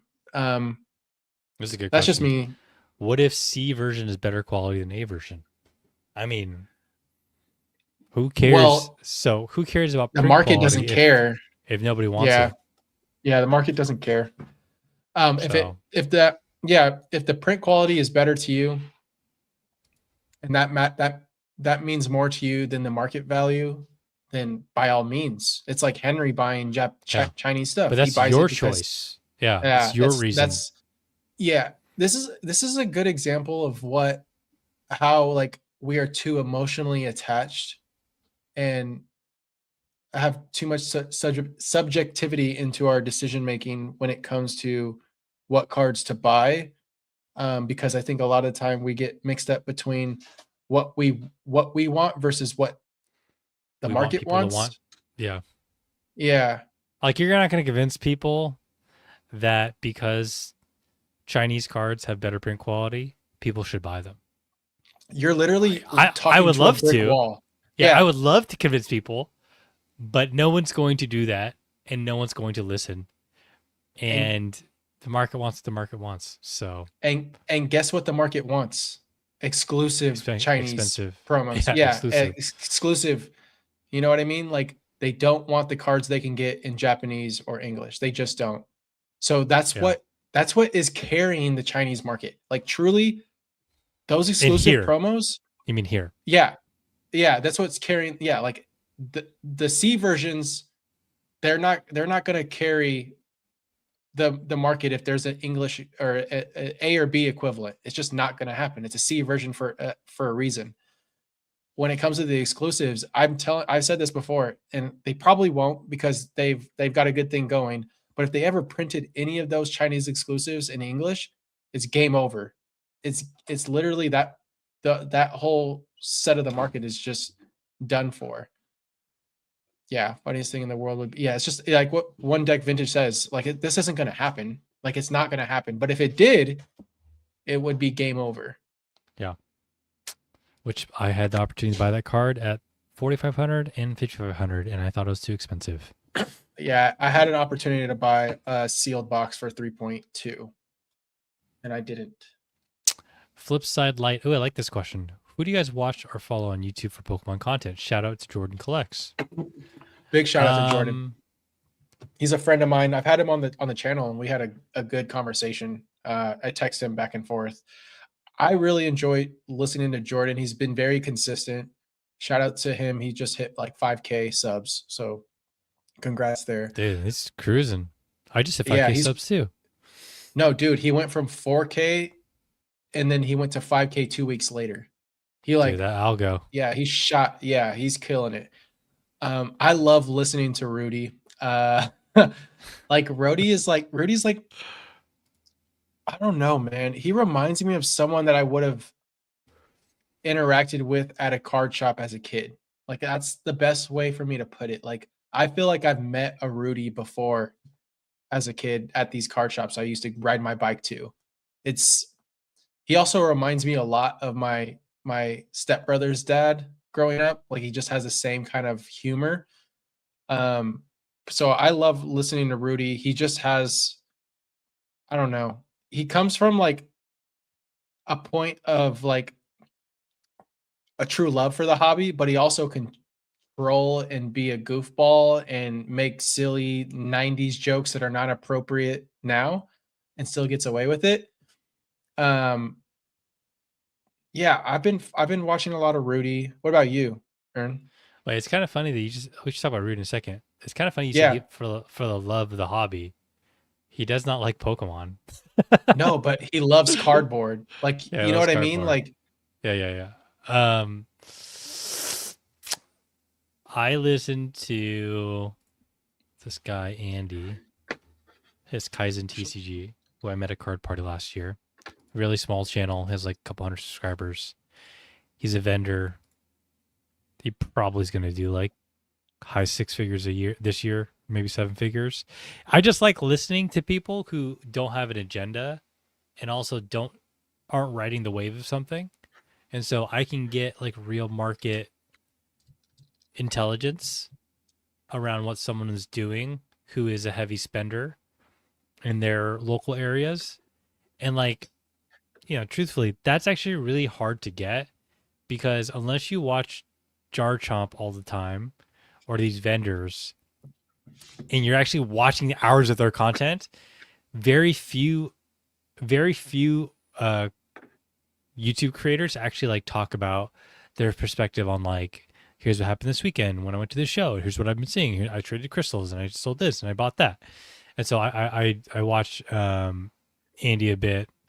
I mean the funny thing is I want to rattle off a bunch of names and everyone else watches them. We have Henry, we have Chuck, Chuck, we have Nostalgianomics, we have Cardinal, we have um who is this guy I just saw? I watched Joey DJ just went live now, with Pokey today. Pokey, Team Rocket Yeah. Joey. Try not to shout out the usual suspects. Oh, I've got a few. Hectic, TCG, Bondiggle, when they make Yeah. content. There's a lot of good small channels popping up through Henry's community, which is really nice to see. Also, obviously, Sleeve No Card Behind and Shug's podcast, The Weekly Weedle. That's like a must. Oh, there's a Um, guy that's like Oliver. I forgot his name. He does like the history of Oddish.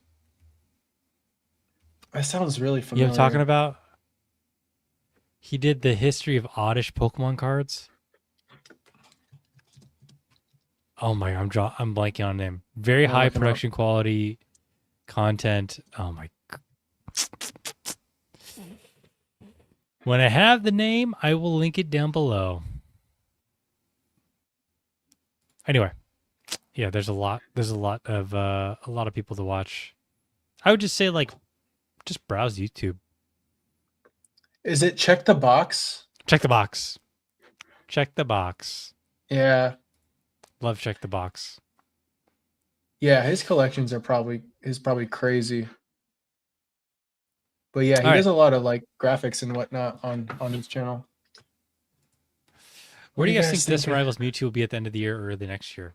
It's currently like $1,400, right? Let me double check. Something like that. I don't know. Any predictions there, Jake? Well, I can definitely say that it's retraced a little bit since I traded into it. I think it was at like 15 or 16. It's at 12 now. It was at I mean, 2K at Card Party last year. Remember? no. I got mine for 16 in trade. Pop 20 or 12,800. It has about a 50% gem rate. Depends on where the booster box goes. Yeah. I mean, who knows? I like the Ascended more. I don't have it yet. I like that one Yeah. much more. I mean, I hold a lot of Distant Rivals booster boxes. That's where I put a lot of my money. Um, thank thank God it's worked out. um, but a lot of the top chases, it's hard for me to invest into cards like that when Sword and Shield is still like kind of the same price or cheaper for some of the cards. Yeah. No, that's fair. I don't. So, yeah. It could stay the same and float in that $1,200 to $1,600 a year from now. Who knows? Yeah. Wait, what are the other top That cards being in said, we are getting another Mewtwo in our anniversary set, so there will be more attention on Mewtwo. So Mewtwo, Mew, Umbreon, and Espeon will all get the new rarity treatment, as far as we know. Chromium versions of Mew and Mewtwo? Are you excited for that? No, those don't look good from the images, but who That knows what trailer we. look was not good. Yeah, They it looked was so terrible. weird. They did look bad. Looked messy. I bet it's like fusion. Like fusion cards. I Some stop. weird like that. I don't want that. Keep Like that out Dragon of Ball. Pokemon. Yeah. Uh, Yeah. I can we all earn whose alt account is this? Who what do is you it? think Is are it the Red? chances Is of it? Ascended Heroes could be like that guy who said he bought Prismatic 160? I think this is either. Why would you I troll a think question like this? no. I think this is retro or Ernie. Those are the two people I think it New is. skater? Yeah. I mean, Maybe Jake Smith. they are also legitimate questions. No, Young Playmaker. That name is too alty for me. I feel like it's retro. Like my gut says it's retro. There's Yeah. no way. I don't believe it. I don't believe it. You can talk your ear off. Like Soapland wants to know any update on Final Fantasy MTG. I still have my boxes and a chocobo. Market's flat. Unfortunately, that is the latest update. I wish I had better news. Oh, I like this. Did you guys talk about all the vendors complaining about Card Party? We did not. I did see this. That was dirty. Teamsters set up The fees. yeah. So basically, every vendor had to roll in their carts into the main lobby area, but originally they were supposed to load in through the loading dock, but they last minute forced people to do it through the main lobby, and anyone that rode their bins on wheels had to pay $125 or $150, and it's not per vendor, it's per person carrying something on wheels. So like let's say you had two sets of wheels for everything you needed for your table that two people are carrying, you had to pay like $300 to get them in. Why do they charge that again? Something to do with them being part of a union, the Teamsters that like set it up or are part of like helping, but there was only apparently like 8 to 10 Teamsters on the premise. Why are you saying Teamsters? Teamsters is a union. It's like a You made them sound Teamsters like is like a bunch of little criminals. Team Rocket. No, no, they're a union. They're like the most known union. So yeah, and I heard it was really bad. I think they basically blindsided Pat, and Pat is offering to pay everyone back who had to pay. I can guarantee you that they will probably never go back to that venue again. Man, I like that hotel. It looks so cool. Yeah, it did look nice. I also imagine people are complaining because same weekend as Collecticon in Florida, and we had Front Row Card Show all on the same weekend. I heard it was not a good vending experience because there were not enough buyers, which is music to my ears. I'm going to the next one for sure. Pat moved Card Party to San Francisco. Oh, wait. San Diego had their. He's saying, Wait. Oh, he said move. Oh, okay. They usually announce it at the end of the event that where they're gonna have it next year, but yeah, it doesn't sound like they did. yeah. I think Card Party is the best event I've ever been to, but I don't know how much emphasis they're going to put on making it a. I mean, the thing is, if you invite vendors, you have to make it a good experience for them because they're not going to come back. Can I be honest? I love that like Pat has grown this event so well over the last couple of years. Like I've seen it from its first year to last year in Seattle, and like it's insanely impressive to see the scale. That being said, when you start to have multiple events, people become selectors. They don't go to all of them. And I think this event would do better if it didn't have 3 events a year and it stayed away Yeah. from other bigger events. Because the East Coast one, yeah, I get why he did it, but I think you get, I don't know, maybe from a business perspective, it's definitely more of a profit having multiple, but I don't know, it definitely dilutes it. I think you kind of have to roll the dice because the current, Yeah, like, you can't predict the current state of the market. You also can't plan around other events yeah, because you never know. yeah. You never So, know. I don't know. It's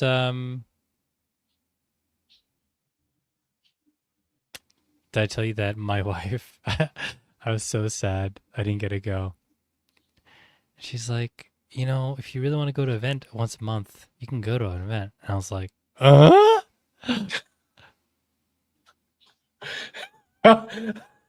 You legitimately just sound I like pulled up Claude. Hey, tell me the full calendar of events on the West Coast of America for the rest of 2026. Yeah, I wish I went. yeah. Oh, I'm going to Front I Row did. Portland, actually. Oh, I'm are gonna visit you? my When is parents. that? Yeah. 3 weeks. I'm gonna visit my parents and then go that weekend. Go see your. You said Portland. Yeah. Is that the first front row in Oregon? No, they've done it like twice already. Hmm. It's only like 400 tables.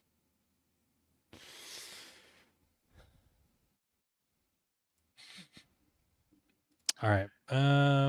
What else we got here? Shinji Kondo Oricorio. Do you think it will do well long term? I actually think it will do well long term. I really agree. do. I think the Megazard is it's overshadowed by the Megazard. Like it was just like the promo that came with that, and no one talks about it. But I think it's going to do well.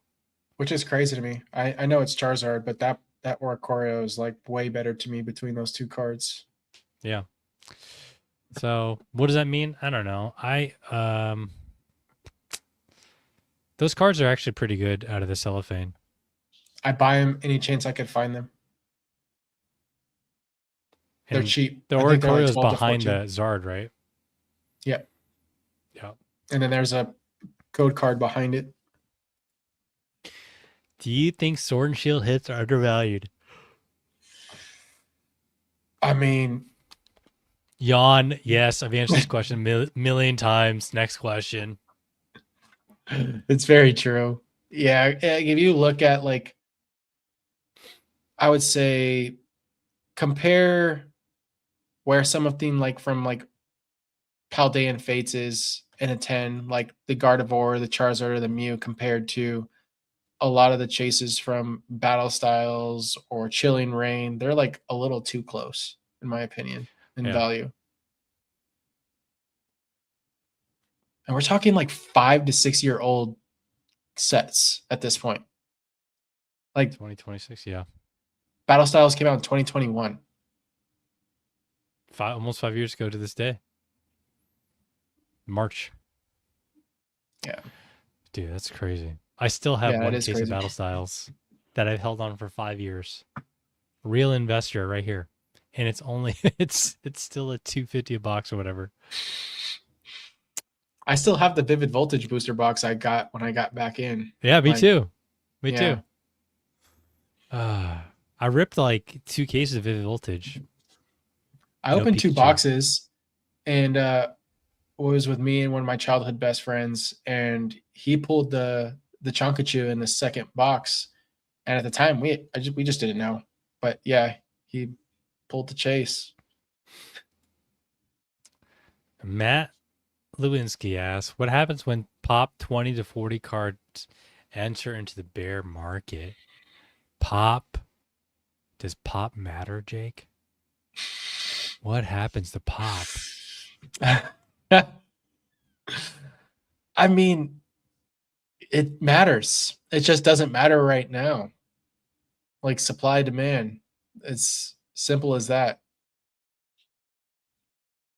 I The think demand, people overthink pop both ways. yeah. You have people who have a strong opinion that like cards that are high pop should not do X, Y, and Z. And people on the other end who say like cards at a low pop are manipulated and blah blah blah blah blah blah blah. And truthfully, it's it like the Moonbryon is never going back to 3K. Period. Because there's too many people incentivized to make sure that it's above whatever it is now. And the minute it goes to 35, people are going to buy it. 33, people are going to buy it. 32, people are going to buy it. And so, I'm actually of the opinion that like pop is probably the strongest indicator of like security for a card because the sell through is really what matters. And I don't think the sell through is going to drop off a cliff because there's 20,000 of them.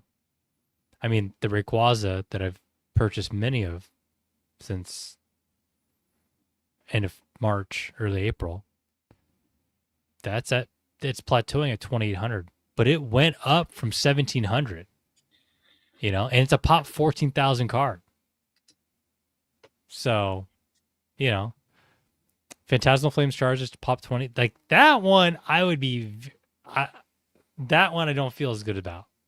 But Can I also flag that we're gonna see higher gem rate more often with Mega Block cards compared to Scarlet and Violet and Sword and Shield? by Like, July, by July, Jake, did you know Mega Gengar is going to have a higher pop than the Prismatic Umbreon? I'm not surprised. The cards are good. That's The card quality crazy. is good. But that's It's good crazy to quality. say. It's already a pop 3,500 card. Prismatics, I know, I'm not. That is crazy, and uh, it's going to take a while for this to really set in. But when pops are this high, this fast, and the tens are this easy, I think the margins start to close up a little bit, and people just like, I'll just grade it myself, and I'll find like, you know what I mean. It's gonna be less of like, oh, this card's a hard 10, like I gotta go like dig into the weeds for a perfect card. No, it's not gonna be that hard. Like that Charizard's a good example of that. Like Phantasmal's print quality is good for the SIRs. The illustration rares were actually a little bit 50-50 from what I remember, but that was the only set out of any mega block that had any white dots that I could find. Everything else, like you can go.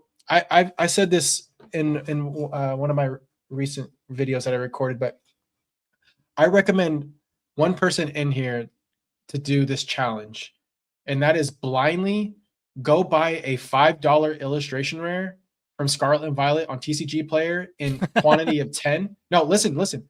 Your favorite Pokemon from Scarlet and Violet that is an illustration rare from any Scarlet and Violet set under $10, buy 10 to 15 of them, and then go do the same thing with a card in the same value in Ascended Heroes. I guarantee you your gem rate is going to be twice as high, maybe I would just even say three your times your as high. near mint fidelity is going to be higher. Easily. Easily. Easily. Like by far. Yeah. So Sometimes it's hard for me to comprehend how much demand is there right now that justifies this Zard being a 2,800 card with 20,000 pop. But it's just the demand's that high, and so like pop doesn't really matter. I you know Yeah. so I don't know. Um, what's gonna happen in bear market? I don't know. That's the least of my concerns. In a bear How market, everything's probably gonna get trashed. do you feel at all like auctions obviously play a part, but like do you think a lot of the value is being propped up by marketplace offers as well as like instant rips and buybacks? Oh yeah, because you're never there. You're not. The public doesn't know what the offers are. Yeah. It's instant liquidity that's being given to people who grade cards, and the public has no like. There's no record of like the offers you get on like PSA Vault. And what happens when there is? And you Yeah, can make your own offers.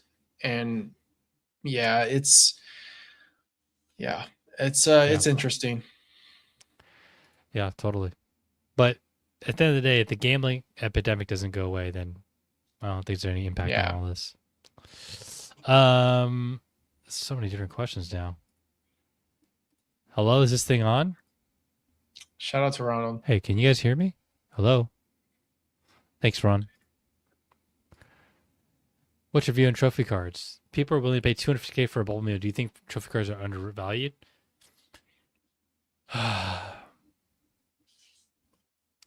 I think the significance of a card is becomes quite subjective at a certain dollar point because all the cards are truly rare, right?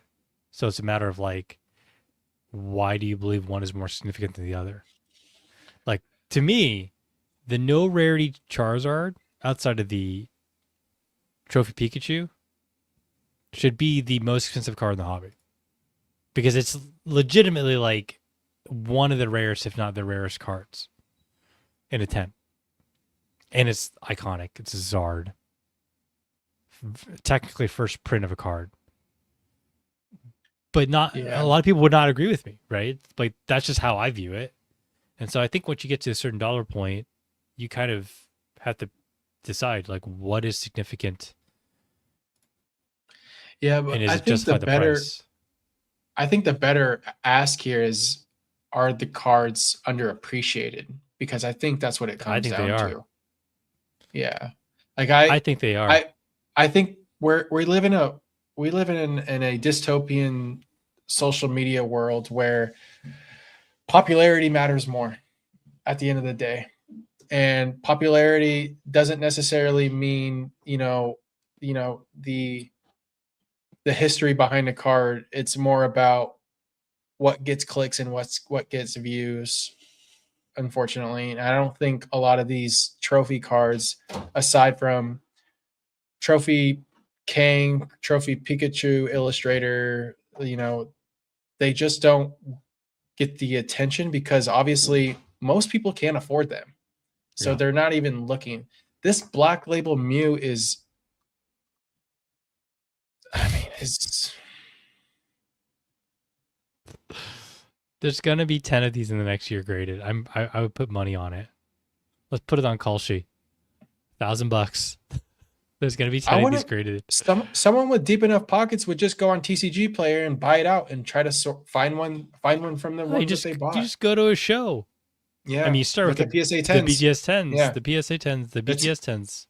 not the tag tens. My God, I hope Tyler Heart Attack is in the chat or watches this back. But I saw a tag 10 the other day of the Mega Charizard, and people love to say tag's a better 10. They're more transparent. Holy hell. That card does not get the Johto Jake approval of a 10. It Was it a was pristine tag 10 or was it a no, gem mint it tag was 10? I don't know the difference. It was a 10. Pristine is nine score of 970, 980 above, I believe. No, it was lower. It was 957, Oh, I there you think. go. Yeah. So it's not, It was like it's a like black and it's white like a soft TGC 10. PSA 10. Same thing. Yeah. I love soft PSA 10s. In Japan, Shug was saying that they will price a PSA 10 higher if it's better quality and condition than another PSA 10. Wait, say, oh, Japan will? I did hear about that. And shout out Yeah. to Japan for doing that because I value that. I would pay more for a stronger copy of a 10. Yeah. I believe you talked about this before. For newer sets going forward, how long would you wait to buy chase cards? So there's two camps here. Yeah. I grade first to market, so you can't actually follow my advice. And I would gladly pay 20% over market within the first 2 weeks if the card was going to 10. I basically did that with Greninja. I knew it was going to drop. Whatever. It is what it is. I'll make my money back. That said, I would probably wait like a month in most cases for the newer That's sets. crazy that that's the reality. It's the new norm. Started with Ascended and Phantasmal, right? Yeah. A month is a good indicator. And it also depends like what kind of cards you're gonna buy because like if you're gonna complete a set, it is always better to buy the most expensive cards first, in my opinion. Yes. Yeah, no, Because it that's gets it true. out of the way. You can start thinking about how you optimize for the cheaper cards, and like you remove the risk those cards will go up over time. Yeah. You get I them off think the you table, right? I think you also have to weigh in like the popularity of a set when Yeah, when to buy because some sets you do have more time. You have to get a pulse on where the market is on it and like the overall sentiment is for the set, and yeah. that can help you like either hold off or make you pull the trigger a little sooner than you would with another set. Dude, my camera's Yeah, bugging out. yeah, damn. It's like you're on a I keep turning off this ship. tracking thing, and it turns itself back on, like Wally. Jeez, look at that! Serious. Every time I Oh, move. yeah. Oh, we haven't got to this one. Man, we got a lot of questions. Yeah, I haven't started them all. Do you think No, Black you Bolt White skipped Flare one. has? Oh, okay.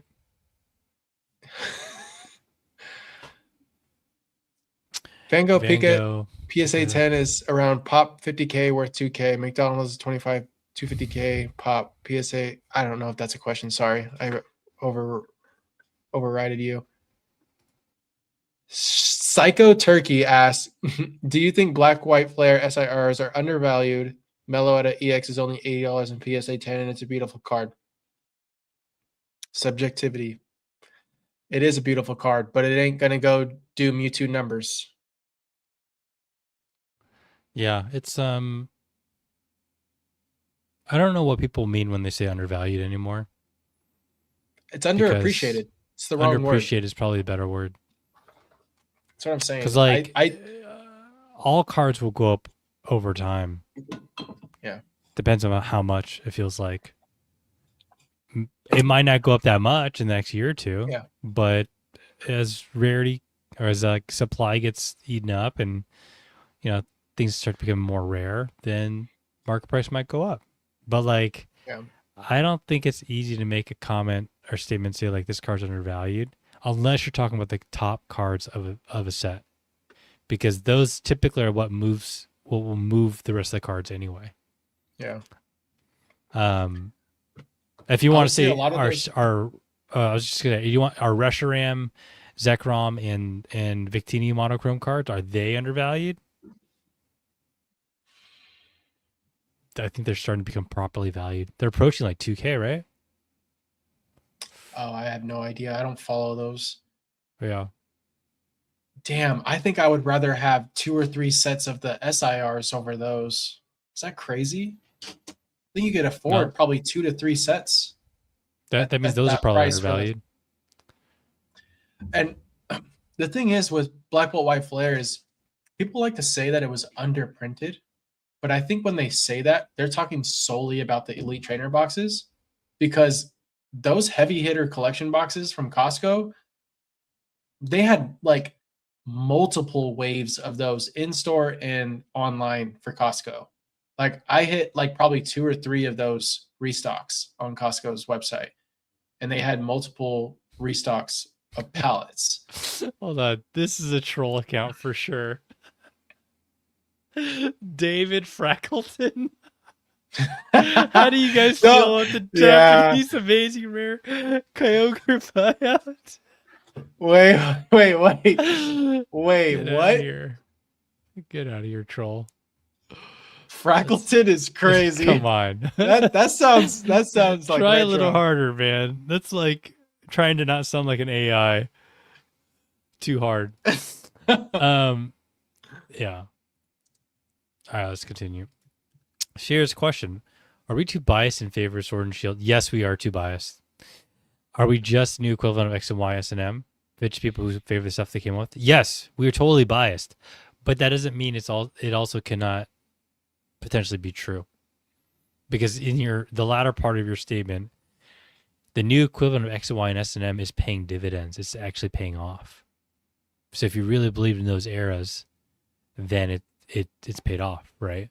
And I don't think Yeah. the belief solely comes from. Oh, sorry, the belief starts with returning to the hobby in Sword and Shield, but I did not dump a bunch of money and double down on Sword and Shield because I came back during Sword and Shield.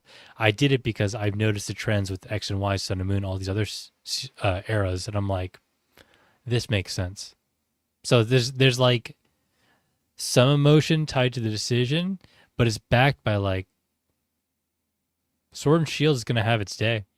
It's just what I really believe. I think, yeah. Um, I think every era is gonna have their day, but I think Sword and Shield probably. Here's the thing: Sun and Moon. People didn't ever really call them alt arts at the time. No. They didn't. It wasn't until the Sword and Shield block where that term, which is not like an official term, like Pokemon does not call alt arts like a rarity type. It's like a secret rare, if I remember correctly, in Hyper Sword and rare, Shield, ultra rare, hyper hyper rare, rare. something like that. But like that term came from the Sword and Shield block, and it's stuck around. We consider Scarlet and Violet, alt arts, well, special arts, special illustration rares, whatever. That's like an official term, but like I think Sword and Shield really set the stage for the future of artistry and illustrations in the Pokemon hobby. And we've seen that play throughout Scarlet and Violet and Mega. And I think Sword and Shield was just at the right place at the right time with the world that we lived in 2020. And it's just, I've said it before, but like timing is everything. And I think that's just, it's going to be memorable for a long time. And the hobby, it's not that I dislike Sun and Moon, but Far I less think Sun and significant. Moon's, yeah, I don't know. Sun and Moon's just a little, I think it's honestly Sun and Moon's overrated. I do. Hot take time. I do. I do. I'm sorry. Whoa. There's like 4 good Sun and Moon sets, and it's every single I'd set that agree. had, like, come on now. I agree. But what do I know? I hold Sword and Shield. Yvonne asks, you guys ever think about how much money is transacted? Yes, I think about this all the time. I think it is absurd how people live by comps and how there are dozens, if not hundreds, of transactions for cards that happen based off of a single comp. It is crazy to me. And that also is related to how easily it is to manipulate these things. Yes, I think about it all the time, but what can you do?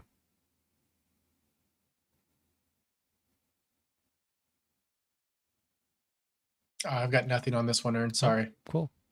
Jake is Love buying you, out stuff. Yvonne. Jake's buying out stuff right now, and he's going to use an example. Yeah, these Kyogre Amazing Rares, for example. I had to I look that wish up I if that was had an some. actual buyout. How do you find raw copies that will 10 if everyone keeps? This is not true. Yeah, it's not.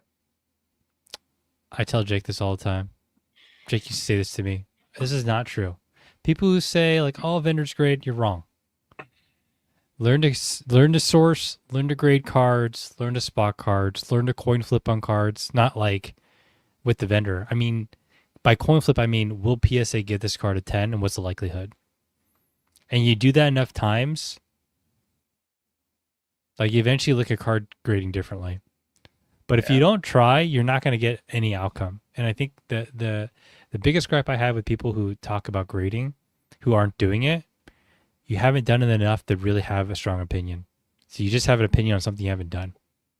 And I can tell you that not all vendors grade, and the vendors who do grade that want to grade, many of them can't because they don't have the time, and they'd much rather have the cash.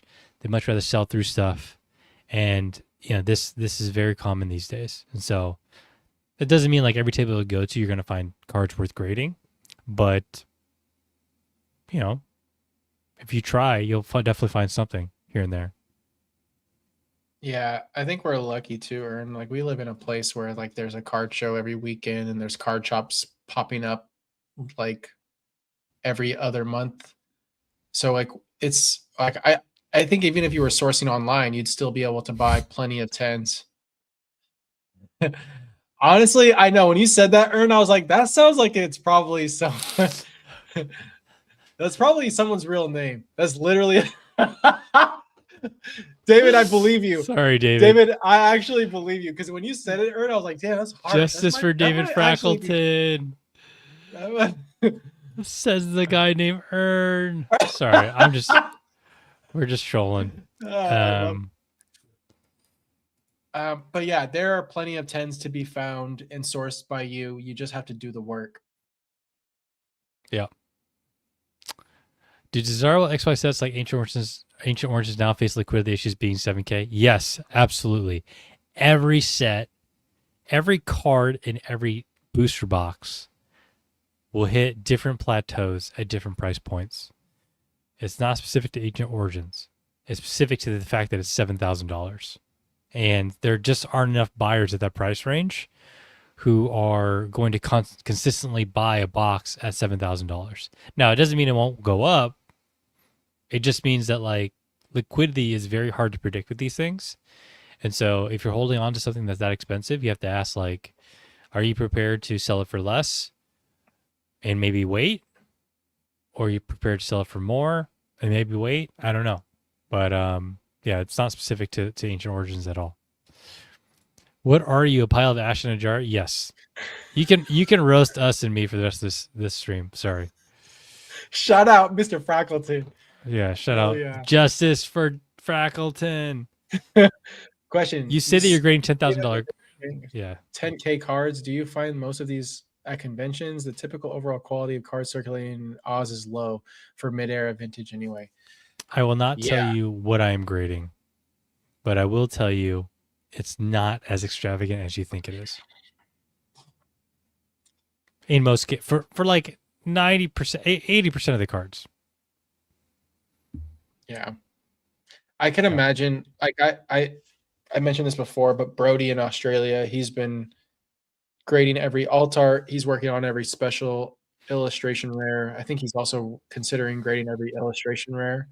And like him being in Australia, I think he's in Queensland. It's sometimes much more difficult just because I mean more of the supply is in the US and Europe.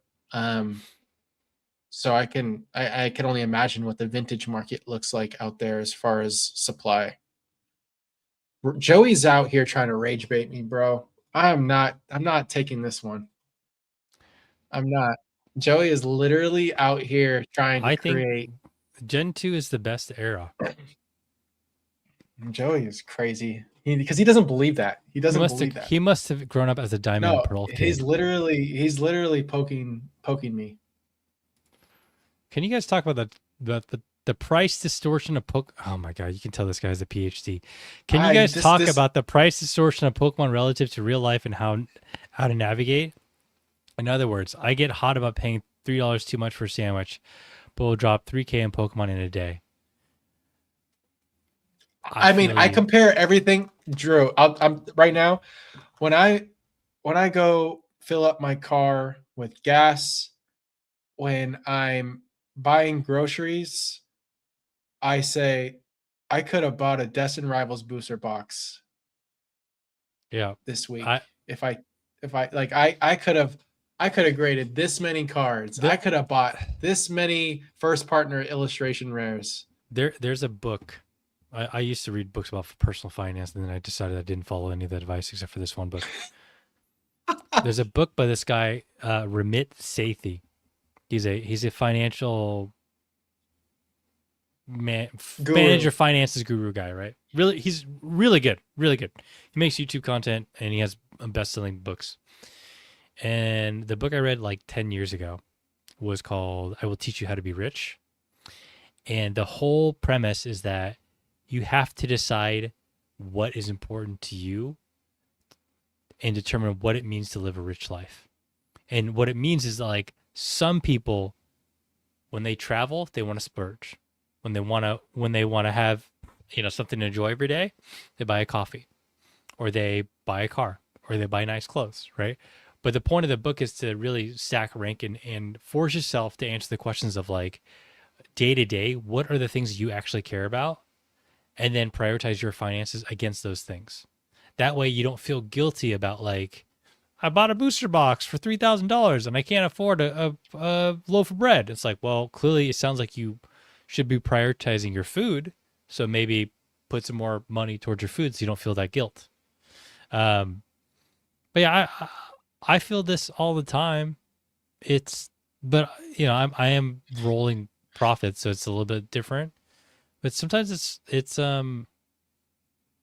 I think people just don't know how to manage their own boundaries with these things and limits. Yeah.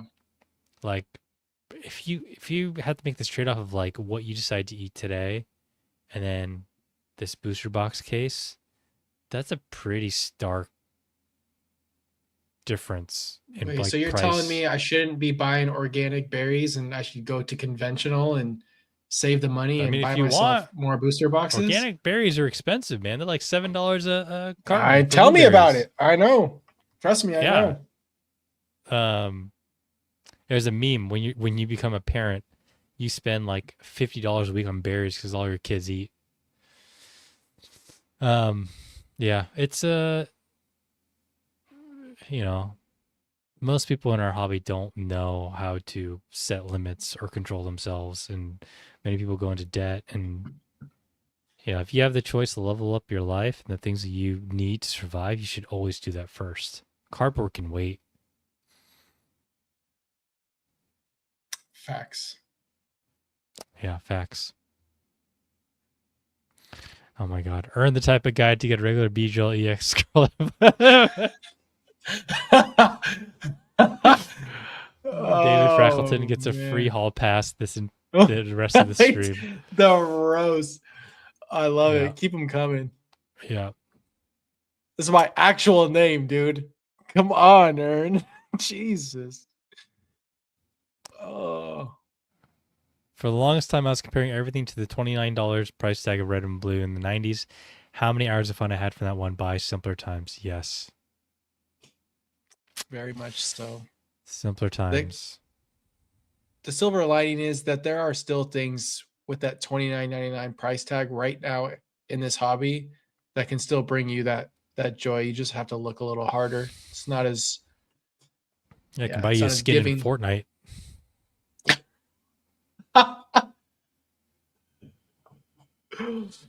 What do you think about there Oh, being another shiny set? There should be a shiny set at this end of this year. We'll see. It should be the I mean, case. they're lining it up. I'd imagine, yeah, maybe the holiday set is probably going to be lots of shinies, which I'm not gonna lie. The last two shiny sets sucked. They were not great sets. Wait, the last two. What was the one before Pelion Fates? Shining Fates. Oh my god. Yeah. Yeah, not good. Yeah. The last and true shiny set is honestly only Hidden Fates. And call me a boomer. Yeah, you're a boomer. The only reason why Hidden Fates is not ranked higher is because all the arts are just alternative variants. Yeah. And there's no exclusive arts in Hidden Fates. I mean, outside of the shinies, obviously. And the Jesse Baby and shinies. James. Yeah, I mean, I meant And for the yeah, the the shiny shiny vault. GXs. Yeah, shiny vault. Yeah. Yeah. I watched your video earlier today. Thank you. Will you guys consider having folks in your podcast to share more about different avenues that people engage with the hobby? It would be neat to learn more. I mean, yeah, I think we've had a fair share of guests, and we plan to have more guests throughout the year. We just wanted to be more cautious about how often we bring on guests. I think Ern and I really enjoy the banter between the two of us, but we also enjoy bringing someone on from a different perspective or different background, and also just spitball and learn from others. So you can expect more of that on the pod. Yeah. Scheduling is a big part of it. And Yeah. I had the intention of doing offline recordings with some people. Um, not with Jake, but with some other people, just to meet more people in the hobby and just to have like a sit down to talk through things. But as Jake mentioned, it's like we want to make sure we're consistent enough where we can add people on where it feels good. And the guests we've had on before are great, but then it kills like the rhythm of, the two of us. Yeah, and like ours podcast wasn't set up to be more of like an interview podcast, is more Yeah. so just kind of just us really, but we like to spice it up every now and then with people like Retro, um, which was Drew too, Quilly have been great guests. Shook and But Oliver. yeah, I love those guys. Let's answer this question. Let's talk about Rudy. We got 50 Yeah. minutes left. Would you rather have 10 prismatic SBCs, 10 surging? Well, these are not equivalent values, are they? No, they are. Prismatic and Surging are. I don't know about Obsidian. I don't know where that's at. But let's just say it is. I'm going. I'm going to say Obsidian. You are a contrarian. I can't stand you. I'm doing it because it's the oldest. Who cares? That doesn't matter anymore. It's not it's not my preferred set. Why would I buy the thing that everybody else has? SBC. You are a modern day SBC. shill. SBC. That is so obvious. Look at every UPC and premium collection box we've ever seen. Are you kidding me right now? This is like the most no-brainer from the set that everyone's been shilling for the last 3 years. I would probably agree. Contrarian. Yeah. Oh my god. But the high potential upside. Freckleton, where are you at right now? Obsidian, though. I mean, Dark Horse. It could 5x your gains. You never know. Bro, you're talking about a special art ice cube. Yeah. If I had $2,500 and I was forced to spend it today, it would be the SBC or whatever the value is.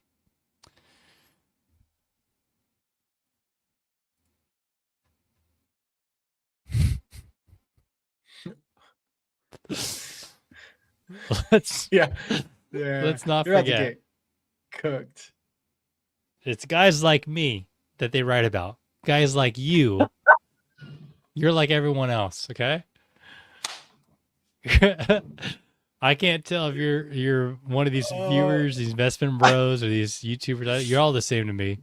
SPCs. Like the fifth. There's been like 5 people who's asked about the stupid Sam's Club drop. It's like, guys, get over yourselves. I know. And I'm over here thinking about buying them at $265.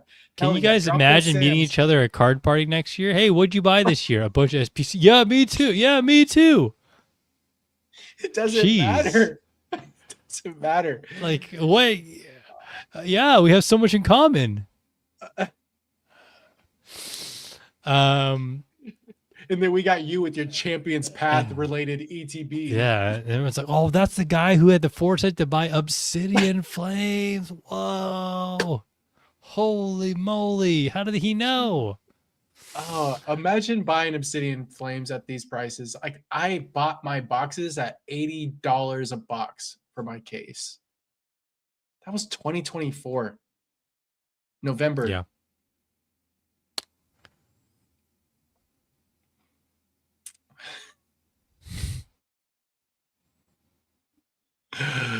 Oh, I will say I'm yeah, pretty good this is at great. picking these things. So, just saying, I have Okay, a pretty good track record. champions. It's at 250 a The box first, now. the first three podcasts were you just complaining that just saying that Champions Path is the next. Hey, market conditions. I don't control these things. Like, okay. Oh man. So you watched Rudy's video, right? Yeah, I listened to it as I was breaking my back, putting cards in my binder. I originally felt really good about the hobby after watching it. I was like, this is great. I feel like I know more than Rudy You do. for a change. I mean, I don't say that to brag. I'm like, I think I But understand the hobby a bit more than some of these like yeah. I love Rudy, key but opinion people. You can tell Rudy was a little tickled by something that must have happened. Like, no, for real. Like, I mean it. Like, oh wow. Dude. Sorry. I just turned this thing off. It keeps turning itself back on. I don't get it. Yeah. Rudy kind of I don't know if he showed himself a little bit and I don't Boomer. know. Yeah, definitely a boomer, but I've always known Rudy to be a boomer and his knowledge on Pokemon obviously isn't that deep, but it also proves that the people asking questions in chats probably know more than Rudy and Well, feel he has a strong loyalist community of people who believe that sealed investment is the only way. yeah, I have yeah, talked to these people in other discords, and it's very clear that yeah. they're like, what you're doing is risky, and the tried and true Ray, because Rudy does it, is like to sit on this Yeah, stuff. yeah. No, I know. They're loyal to the soil. I get it. But I don't know. It was interesting because I felt like Rudy got tickled by something because he was like, "There's gonna be things that show up on the internet that make Oh me yeah, sound like someone I don't." posts his stuff Yeah, on Instagram. You've seen this account, right? no, I haven't There's seen it. like I two haven't seen. accounts that basically clip his YouTube videos and put them up as shorts, and it's like 3 minute videos on Instagram. They're basically just farming his content for views. Wow. Oh wait, I have seen one of Yeah, you've those. seen these, I right? Yeah, think you've seen these. Yeah, I think Coleman sent me one of them, and I was like, "Wait, what is this account? Like, Brilliant. it's not Free Rudy." views, free follows. Yeah, that's dirty, man. It's Yeah, that's dirty. dirty. So I I was mean, gonna say sorry, you keep going. Sorry. no, go ahead. I originally was gonna say I felt really good about the hobby, but then I really thought about it, and I was like, that means I don't know if he's the one who's going to tell us when things are not going well. Because he's not Yeah, in touch with all this streaming stuff and these breakers and all the supply and mystery bags and the vaults and the offers. Like he's not the chosen one. And I realized that I'm like, oh crap. That it just made me realize like I need to be way more eyes open on this stuff. This David Frackleton. I hope he's in every live, dude. I swear to God. I hope David he's in. Frackleton will forever moving forward be a VIP in this stream in this chat as long as he says nice things. I, Um, when it comes to Rudy, he's very animated about some of the things, and obviously it's a lot of it's spiced up for the sake of entertainment. But you can see through like his knowledge and like when he's talking about like he kind of like makes these fallacies where like oh all it is just people running around like ants going from table to table trying to oh I gotta make my $10, I gotta make my $5, I no like can I get like 300 for this, I just bought it for 250, like that's what Rudy sounds like, right? But it's it's like someone listed on eBay right away. oh yeah. That guy's not going to I make think it. yeah, I Yeah. would say that I would take what Rudy is saying with like a little bit of a grain of salt, because I almost think that some of what he's saying is just made up, but at the same time, it's also happening too, and to some degree. I I would I'm like to just see shocked that he didn't Rudy. see this sooner. Yeah, he really is just in his own lane. He's like he just sitting back and waiting for things to go up and selling through his Patreon users. Like that's all he needs to do, and make YouTube content poking fun at all of it. And D-Hawk, that's what I'm Oh, saying. It's been this way for 2 years. yeah, no, exactly. It has. And I talked about this with a few people, but I think card shows are getting less and less fun. For you, dude, I love going to No, car shows. It's the best yeah, time ever. yeah. Well, let's just I love it. What do you mean? this man's going to Disneyland once a year. I'm going to freaking Great America every You weekend. gotta know how to eat. No, I mean it. Like I'm dealing with more and more bad people as vendors. It's like, and I'm learning to just go to the people I know that I've interacted with, that I've built relationships with back from 2020, and I mind my own business now because everyone's trying to just cook you, um, fleece you, whatever the XY whatever BS terms they're using now, but like it's um it's just really frustrating. Like as a like from a collector's experience, there's a lot of conversations about going to card shows as vendors, but there isn't a lot about the experience long term as a collector. I think that's actually missing on like in the YouTube space, because a lot of the people that are going as collectors haven't been here for 3 to 5 years. They've been Yeah, here for it's the true. last year, so this is all they know, and it's gotten it's gotten pretty gross. Like the fact that you have to buy tables from a reseller now. Like I I mean, used to be in that's just Discord. like dumb Yeah, event operator logistics. no, but Like, it's why is that becoming. happening? Yeah, but like it wasn't like that. There used to be Discords. Like I I know that who had a Discord? There was two Discords. I Josh? know Josh had one, but so did Mason.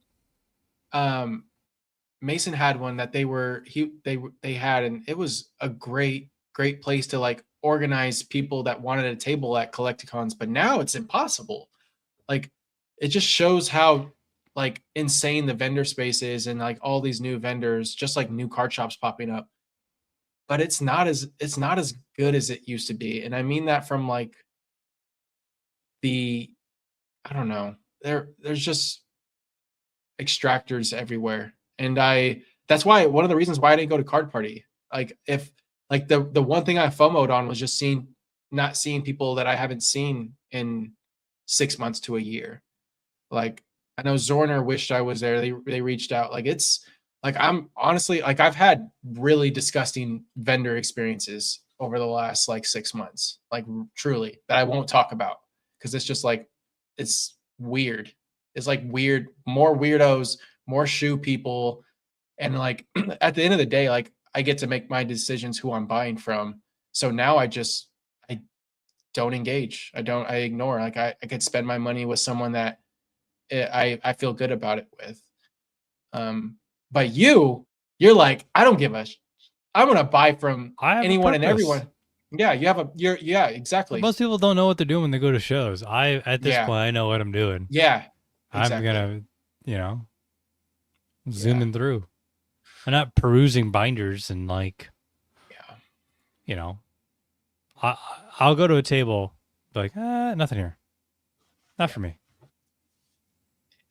And I'm just sick of the egos. Like there's a lot of new people that like they'll say something to me and I giggle internally because I'm like, oh, they're being cute right now. They think they're like they think they're being smart right now.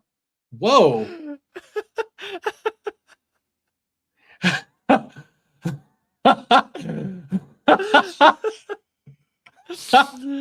I remember my first Collecticon, and it was Long Beach, and That was a great one. you went to That that was one. It's like great. Yeah. 2022, I think, Yep. and Yep. Jason Page was playing. Yep. Dude, that shit was My so loud. dude, Jason Like, is oh my, so they strange. they did not know how to set up these I events and like the audio and like you couldn't even do deals yeah, because you couldn't hear. I Oh remember. man, dude, I remember that. It was like the Hey, worst. we don't even get honestly, that's like the I mean, that side of Collecticon's actually improved. We're getting Soldier Boy and Waka Flocka. Like, I'm all set. The Yin Yang twins? Are you kidding me? Like, move over, Jason. Like, that's so much better. But I think I don't want to hear any music when I'm trying to buy cards. I mean, I don't know. If I'm making a What deal and I hear Superman that hoe, I'm hyped. I'm so hyped. you have officially If made I sure this if I this stream is not for kids, by the way. Thank you. the hoe like Superman the Too super late. yeah. Damage is done. Damage is done. Um yeah, I think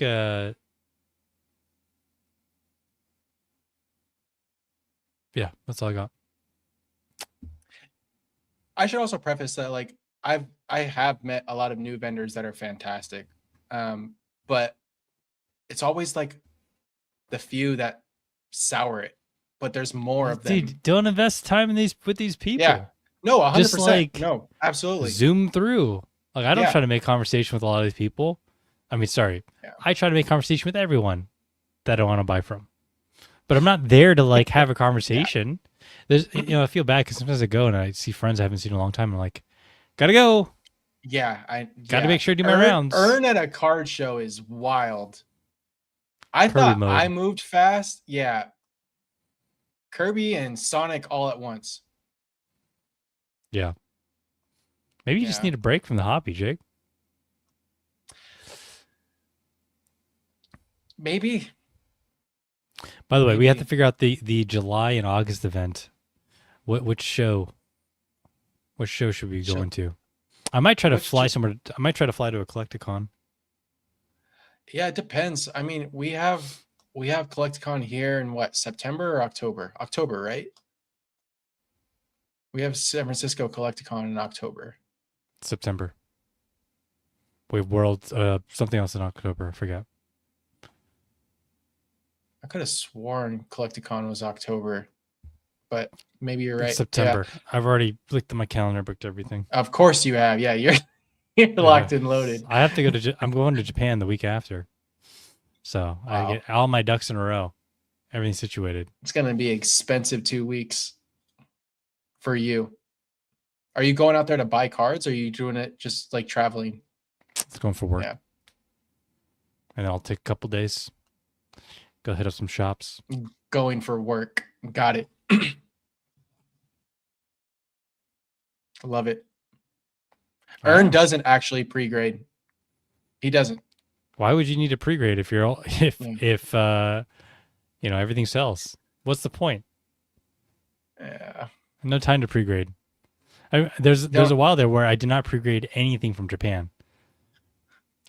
It worked for a while, and it eventually bit me in the ass. So I just slow down and do that. Like these cards, by the way, these cards. If you missed the beginning of the stream, these cards that I got in my mailbox that I forgot about, I would not have pre-graded. I would have just sent these to CGC last year, and whatever. You How many should just Pikachu's send did them I all. get? I know. I'm jealous. I need a Japanese one. I'm a big fan of that card. I think our first episode, I talked about that card, and I had It's like no 500 idea it had bucks. hit 500. Yeah, Crazy. Lost Origin, man, on its way. You got any closing notes, Jake? Anything you want to talk about before we close shop? Mm, Outside of vendors you don't like, I never. these grifters. Hey, you'll still see me at every card show. I just, I'm dusting the ones that I don't want to spend time with. Guy. Oh, that's Jodo Jake. Watch out. He's the grumpy old collector. Imagine. Yeah, I don't know. Get excited for Pitch Black because Darkrai is going to be more expensive than every card there ever was for some reason. I'm gonna buy as many but more Pekos as I can. I know the Morpeko is a good option. That card looks good. I'm gonna have a binder of all Merrills in like 2 years. All my grading misses.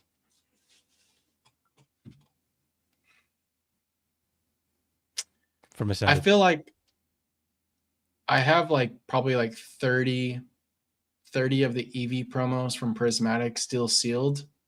I'm wondering if I should just pull a U and just cut them all open in full send. Wait, which one is this? The EV promo from, did I say Ascended? I meant Prismatic. Oh, Prismatic The ET SPC? Wait, you No, the bought those ETB. instead of Obsidian Flames?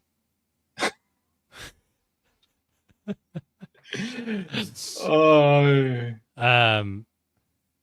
Yeah, I would grade. Yeah, what are you talking? You should definitely grade those. I If like you- my if they're- sealed promos like Rudy. I like Rudy, like Oh Rusty. my god. I The do. sealed promo in the future will never be worth the What are you multiple. talking about, dude? These are going to turn into $3 next week. Yeah, dude. The whole point of SPC, if you open it, you should be grading those cards. And obviously don't grade the ones that don't look good. Yeah. But you should totally be grading them. Or give them to me and I'll grade them for you.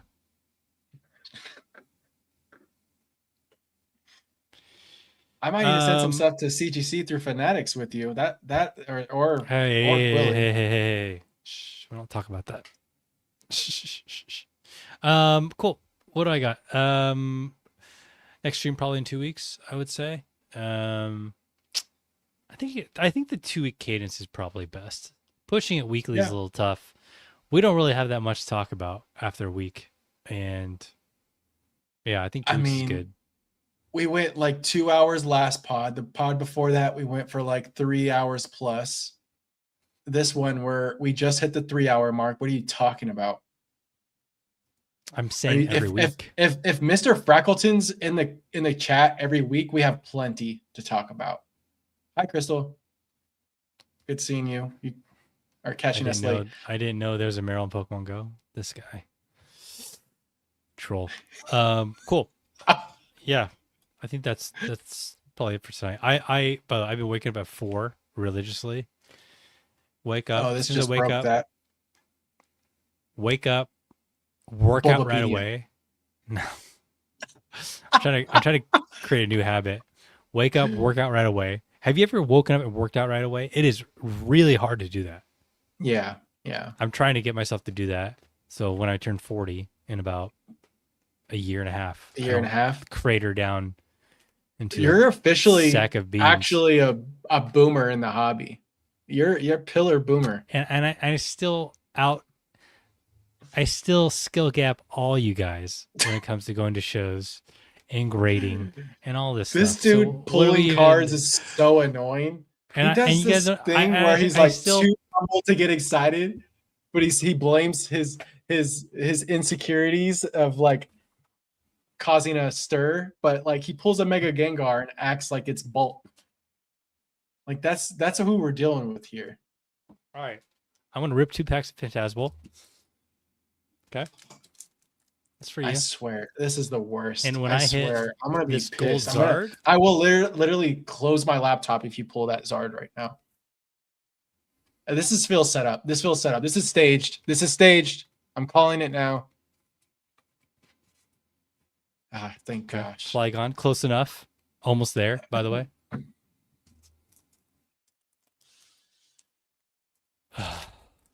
I have a video I'm doing. I don't want to. I'll tell you after the stream. I don't want to tell everyone what I'm doing.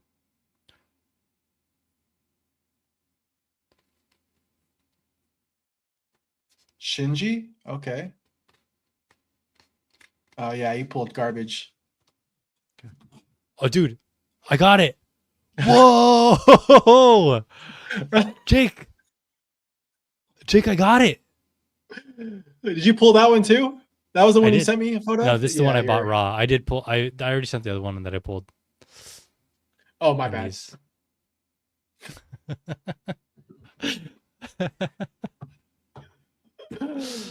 All right, that's enough. Next time you're out here, you should bring your cards that you want to sub and try the submission center that's at Mojo's. It's pretty sweet. I'm down. Very convenient. I'm totally down to try that. Cool, guys. I think that's it. It's a good 3 hours. Yeah, next stream probably 2 weeks. We'll see. Yes, sir. We'll figure it out. Yeah. And we'll promote. Thank you everyone for joining us. This was a good one. Yeah, it's good. Shout out to David Frackleton. Guys. Shout out David Frackleton. Sorry for anyway. Yeah, Frackleton justice. Thanks for watching, guys. We'll catch you next one. Peace.